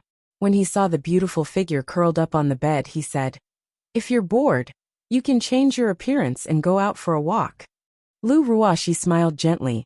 After that night, she was no longer afraid of the Marquis. She reached out to stroke the hair by her ear and said softly, No need. I'm fine now. Ningchen smiled and didn't force her. In the past, he didn't see that courtesan Lu wasn't a diligent woman. He guessed that she was forced out in the past. In the words of later generations, she was a standard homebody. Mingyu likes to listen to stories. If you have nothing to do, you can tell her about your past experiences. Ningchen said with a calm expression. Okay, Lu Ruoxi said lazily. But little Lord really is like a little girl. Listening to Lu Ruoxi's seemingly unintentional words, Ningchen's eyes suddenly turned cold and murderous. I don't want to hear this sentence again. I also don't want to hear you mention it to anyone else, Ningchen warned. A woman's sixth sense was really troublesome. They had only known each other for a few days, but she had already begun to suspect Mingyu's identity. Lu Ruoxi heard Ningchen's warning tone, but for some reason, she wasn't afraid. She smiled and replied, Rest assured, Marquis. Ruoxi doesn't know anything. Your body hasn't recovered yet. Rest well. After saying this, Ningchen didn't stay any longer. He turned around and walked out. Looking at the back of the former's departing figure, Lu Ruoxi was still curled up on the bed. Her peerlessly beautiful face was languid. She was unwilling and didn't want to think about anything else. In fact, she disliked using her brain the most.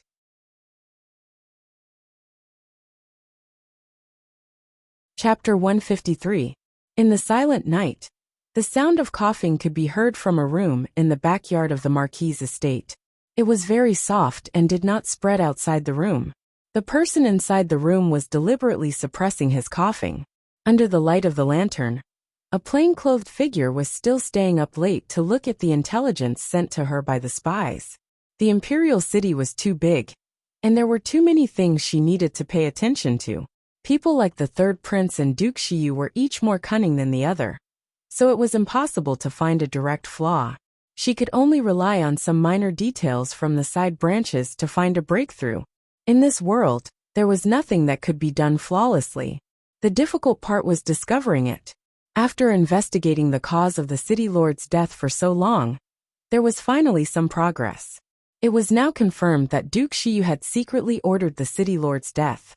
The day before the city lord's death, Anqing Marquis had entered Duke Xiyu's estate and came out in less than 15 minutes. Coupled with Duke Xiyu's secret plan in the Cloud Ridge stronghold, it was now certain that the Great Xia's head eunuch was plotting something. Marquis, Eunuch Pei has left the imperial tomb. A low voice sounded from outside the door. Understood, Ningchen replied. Outside the door, the black figure disappeared without a sound, as if it had never appeared. Ningchen was silent. Eunuch Pei's appearance was the final step. Now he just had to wait for a decision. A person's heart was hard to predict. He couldn't make a judgment easily. He had to try again and again.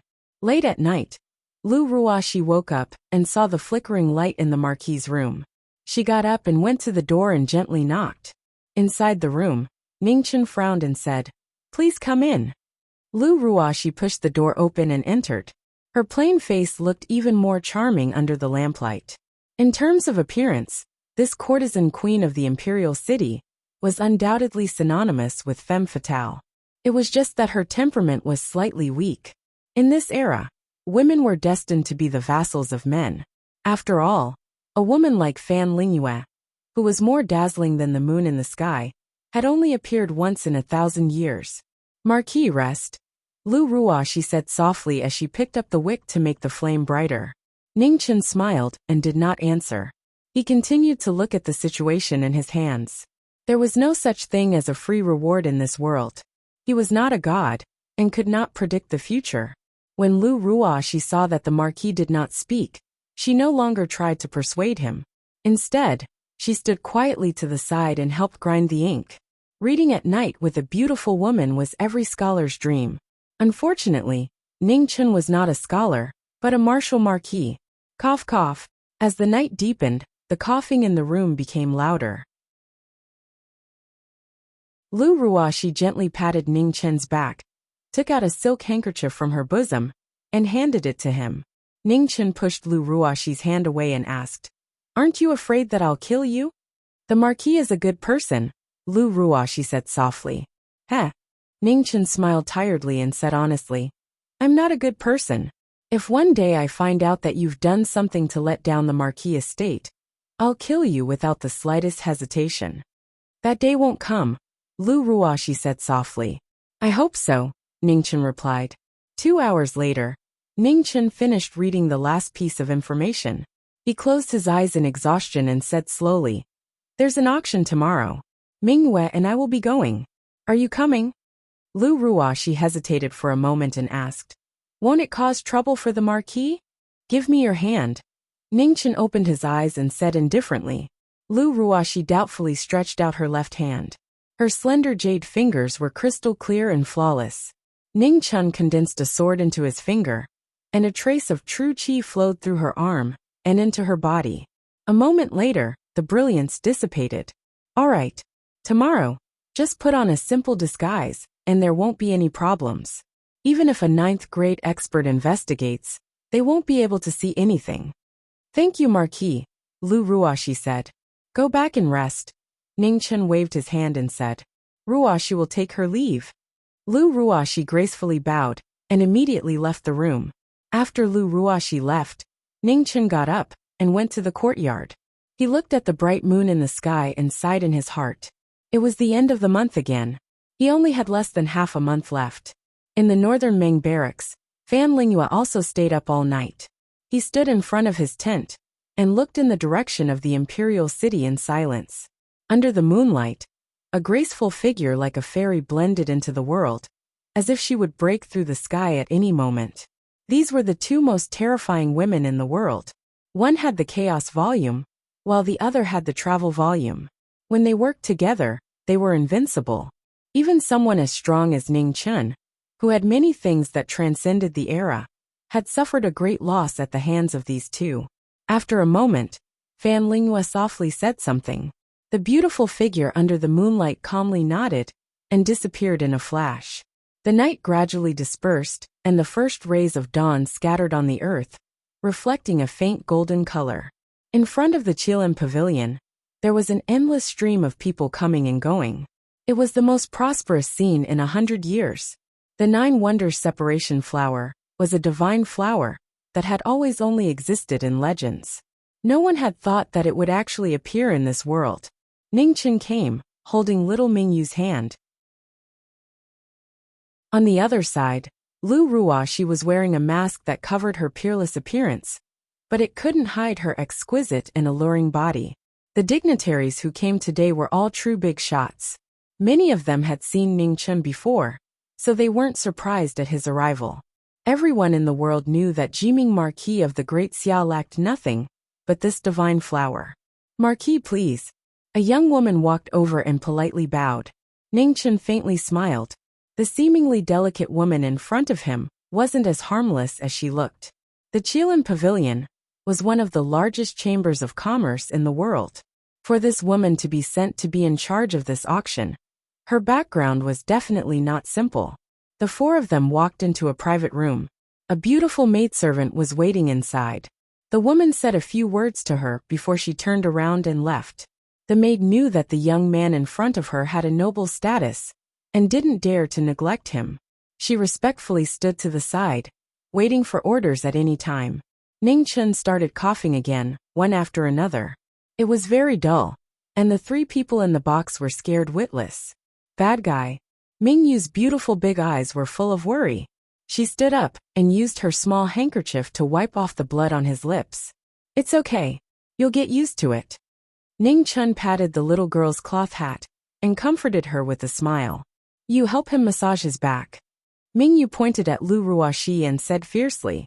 Lu Ruoxi was stunned for a moment before quickly coming to her senses and helping the Marquis massage his back. The young master's fierce reputation in the Marquis mansion was obvious to all. The most powerful person in the mansion wasn't the Marquis, but the young master. No one dared to go against him. This was the first time Ning Chun enjoyed this kind of treatment. He felt a little awkward. Men and women shouldn't touch each other. Was this considered taking advantage of him? Lu Ruoxi's technique was very good. Her strength was neither light nor heavy. It seemed that she had received special training. It wasn't easy to nurture a courtesan. Everything had to be taught. Otherwise, how could she deal with those picky dignitaries? The auction began. The auctioneer was the woman from before. She was wearing a gorgeous palace dress. She looked less gentle and more noble. Because of the 9 Wonders separation flower, today's auction was exceptionally lively. Rare treasures came out one after another. Except for a few big shots who were enduring, the rest of the boxes had already started to bid. Ning Chun was envious. Unfortunately, he didn't have any money. Zhang Sun had given him countless things, but he didn't give him any money. Ever since the war between Great Xia and Northern Meng, the treasury had always been tight. Talking about money with Zhang Sun right now was like pulling a tooth from a tiger's mouth. Now the 9th treasure, 15 kilograms of blazing sun iron. As Hua Xian's red lips moved, a stone platform slowly rose. On the stone platform, a fist-sized piece of fiery red iron lay quietly. It looked ordinary and mediocre, without anything special about it. This was a rare treasure, but the method to refine it had already been lost. It was a pity not to buy it, but if you did buy it, you wouldn't know how to use it. The starting price is 10,000 taels of gold, the woman said. Both inside and outside the box were silent. After a long time, someone indifferently raised the price. 11,000 taels. The woman breathed a sigh of relief. Fortunately, someone had bid. This blazing sun iron might have caused a mad scramble 1,000 years ago, but today, it was already good enough that it could be sold. 11,100 taels. A calm voice came from the box on the second floor. The woman's relieved heart was once again raised. This voice belonged to the Ji Ming Marquis. Bad guy, do we have money? Ming Yu asked nervously from the box. No. Ning Chun replied with certainty. Ming Yu subconsciously looked at Lu Ruoxi behind the bad guy. She had heard that courtesans were very rich. Lu Ruoxi quickly shook her head when little Ming Yu looked at her. I don't have money either. I didn't even bring out a single cent of the money I saved over the years. Ming Yu was somewhat depressed.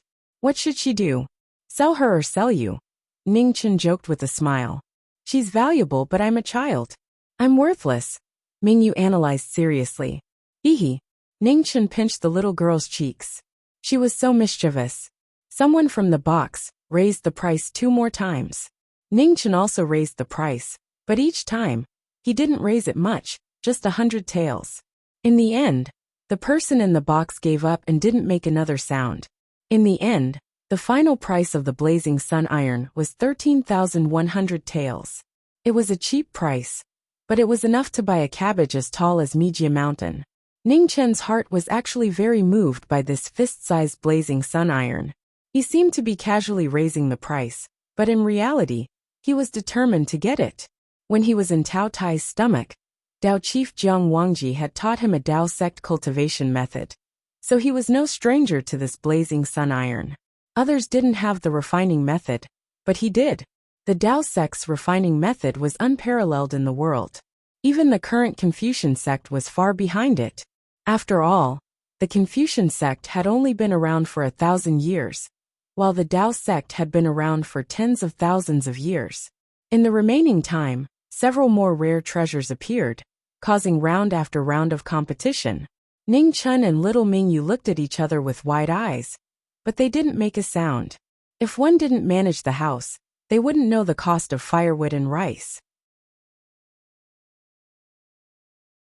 The last treasure, the 9 Wonders Parting Flower. The starting price is 100,000 taels of gold. At this moment, a stone platform made of crystal slowly rose. On it, a purple divine flower quietly lay. Suddenly the whole hall trembled. Chapter 154. The 9 Wonders Separation Flower was a miraculous flower that could regenerate limbs. Apart from the head and internal organs, the rest of the body could rapidly regenerate. This was a divine medicine that even Xiantian lords would be envious of. If this flower was placed anywhere else, it would definitely cause a huge disaster. However, this was the Grand Xia dynasty's imperial city, where there were 330,000 imperial guards and Xiantian lords. No one dared to cause trouble here. In order to find this divine flower, Zhang Sun had racked his brains. Fortunately, his hard work paid off, and he was fortunate enough to obtain it. In the auction, the price soared rapidly, from 100,000 gold coins to over 300,000 silver coins. Moreover, the price was still rising. The main competitors were only 3 or 4 boxes. They raised the price by 10,000 without the slightest hesitation. 500,000. An indifferent female voice came from one of the boxes. In an instant, she raised the price by more than 100,000 and immediately suppressed the other boxes. Hearing this voice, Ning Chun frowned. He felt that it was somewhat familiar, but when he thought about it carefully, it was extremely unfamiliar. In the box where the Xiantian was bidding, a snow-white robe with a beautiful face without the slightest trace of emotion was Mu Qingxue. Mu Qingxue was a Xiantian. As long as she didn't want others to recognize her, no one could do it, not even Ning Chun. 550,000 taels. Another person from the private room joined in the bidding. This time, it was Ning Chun who made the bid. Mu Qingxue didn't speak again. She quietly stood in the box and looked in the opposite direction. Her eyes were as cold as ice. 600,000 taels. Another competitor appeared in the auction and made a bid. 700,000. A box that had been silent until now finally spoke. 700,000 was already a sky-high price. It was impossible for anyone to raise it. After the woman on the auction stage asked 3 times, Zhong Zhong struck the wooden hammer in her hand. Mingyu, we have money. Ning Chun smiled. Little Mingyu was confused. Lu Ruo she also didn't understand. In the Marquis' mansion, there were very few people who knew about this matter. Not long after, the woman walked in and motioned for the maid to leave. Marquis, this is blazing sun iron and 690,000 in gold notes. Because you are our Qilin Pavilion's VIP, the blazing sun iron will be your starting bid of 10,000. As for the 9 Wonders Separation Flower, the Qilin Pavilion will make an exception this time. How can I accept that? Although Ning Chun said that he was embarrassed, his hands were not embarrassed at all. He smiled as he took the gold notes and the blazing sun iron. Qilin Pavilion's attitude was polite, so Ning Chun naturally wasn't stingy with his words. The two of them talked back and forth for a long time, until Mingyu and Lu Ruo she were about to fall asleep. Only then did Ning Chun reluctantly bid farewell to the woman. The 9 Wonders Separation Flower was bought by someone, and the buyer was not hard to guess. In this world, not everyone could take out such an astronomical amount of gold. At the very least Ning Chun, who was a martial marquis, could not do it. 2 days later, a letter was sent to Jiming Marquis mansion from the 3rd prince. Ning Chun left the mansion alone. This time, he didn't bring anyone with him. He went to the Yinwu mansion alone. Xia Yinwu loved martial arts and was proficient in martial arts. He was the 2nd prince to be conferred the title of king. His title was martial arts demonstration. The 3rd prince rarely returned home. Usually, he would stay in the barracks. This time, he was invited to the residence. Ning Chun walks into the Yinwu palace. Inside the hall, there is only one person and one flower. The man was Xia Yinwu. and the flower was the parting lily. Jiming Marquis, it's time to make a decision, Xia Yinwu indifferently says. I only want to ask one thing. What kind of agreement did you reach with the Northern Ming military advisor? Ningchen calmly asks. She helped me ascend the throne, and I promised her a path to safely withdraw the troops, Xia Yinwu honestly says. Ningchen slightly squints his eyes, saying, Your Highness, have you ever thought that this might be Fan Lingyue's scheme? As long as the Grand Xia is in my hands, I don't need to fear any schemes, Xia Yinwu proudly says. Your Highness is very confident, Ningchen praises. Xia Yinwu is not willing to be entangled in this matter. He says sternly, Jiming Marquis, I have already shown enough sincerity. I hope you won't disappoint me. Ningchen chuckles. He immediately stretches out 2 fingers and points to the heavens. I, Ningchen, hereby swear that I will do my best to help the third prince ascend the throne. If I violate this oath, I will be burned by the heavens. The oath is witnessed by the morning sun. Once you enter the 9th rank, you will be closest to the heavens. How can you so easily swear an oath? Haha, arrogant laughter comes from the main hall. In the blink of an eye, it spreads throughout the entire manor. The heavens have eyes, and oaths will be obeyed. This is something that all martial artists above the 9th rank know. This oath is more reliable than any guarantee. Today, the Jiming Marquis swears that the 10th prince is in great danger. One decision in exchange for a flower. This is a win-win situation. It also means that the chaotic battle between the 2 princes of the Grand Xia is about to come to an end. In the Lingyan Pavilion, Sufian's zither is no longer calm. The worst thing has happened. The 10th prince sat at the table, his brows slightly furrowed as he drank cup after cup of wine without stopping. Go ask Duke Xiyu. Perhaps there will be a turn for the better, Sufian suggests. Xia Mingri gently nods, then stands up and leaves. On this day, Duke Xiyu leaves the manor and goes to the Grand Guardian's manor to discuss the selection for the throne. 4 hours later, Duke Jingwu also arrives.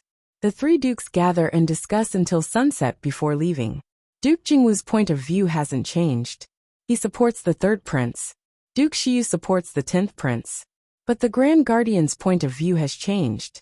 Duke Xiyu clearly says that the 3rd prince and Northern Ming's side are likely to have some secret relationship. Duke Jingwu doesn't believe that, believing it to be Northern Ming's scheme. The Grand Guardian doesn't say whether he believes it or not. He only says that the 10th prince is indeed more suitable. Of the 3 dukes, 2 of them support the 10th prince. This caused the originally one-sided situation to once again change. 2 days later, news comes from the Weiyang Palace that the Empress is also leaning towards the 10th prince's ascension. This is like a stone that raises 1,000 ripples. Even the Empress, who hasn't expressed her opinion, has spoken. Doesn't that mean that the selection for the throne will soon be decided? What's going on? Xia Yinwu is sitting on the main seat in an unremarkable courtyard next to the Yinwu Manor. Below him are all powerful officials of the 3rd prince's side. There is the Divine Wind Battalion's commander Ming Chuan, as well as the commanders of the Swift Rain and Violet Lightning battalions. Adding on 7 powerful nobles, there are 10 of them. The 10 of them didn't say anything. They knew this question wasn't directed at them, but at the Jiming Marquis. It should be a rumor. I went to the palace today, but unfortunately the Empress said she wouldn't see me, said Ning Chun in confusion. Xia Yinwu frowned. He wants to ascend the throne in a proper way, but if he can't do it, he won't be stingy with other methods. Whether it's true or false, since even you can't enter the palace, it means there really is a problem with Mother, said Xia Yinwu. Ning Chen was silent for a long time before he slowly said, I'll try again tomorrow. Xia Yinwu nodded. You have to be prepared for everything. Jiming Marquis, as a martial marquis, you have the authority to mobilize an army of 100,000. You must be prepared to mobilize soldiers at any time. Ning Chun was startled. Your Highness, please reconsider. Mobilizing soldiers without reason is the same as rebelling. Who says without reason? The 10th prince is plotting a rebellion. This prince is merely suppressing the rebellion. Xia Yinwu said coldly. Isn't it too rushed? Below him, one of the marquis asked worriedly. Another marquis shook his head. Your Highness' considerations are reasonable. Once the three dukes and the empress really issue an edict to establish the 10th prince as the emperor, it will be too late. At that time, we won't have the right to do so. Even if we mobilize soldiers, we will have no chance of winning. Sigh. The rest of the Marquis sighed. If possible, no one would want to reach such a stage. The three imperial army commanders also frowned. After a while, Ming Chuan opened his mouth and said, "Your Highness, it's still not appropriate. Out of the 4 city gates, 2 are in the hands of the Empress and the first prince. 1 is in the hands of the 10th prince, and the last one is in the hands of the Marquis Nangong. Even if the army arrives, they will not be able to enter in a short period of time. This prince has already made arrangements." With that said, Xia Yinwu clapped his hands. In the next moment, a young figure walked in and bowed respectfully. "Your Highness, the Nangong Marquis establishment is ready for your Highness orders." Seeing that, everyone's pupils constricted. That person Nangong Qing. So, the Nangong Marquis had already sided with His Highness. Ningchen sighed. The imperial army had 11 camps, and the third prince had 4 of them. If he did not see it with his own eyes, it would be hard to believe. Xia Yinwu's trump card had greatly exceeded his estimation.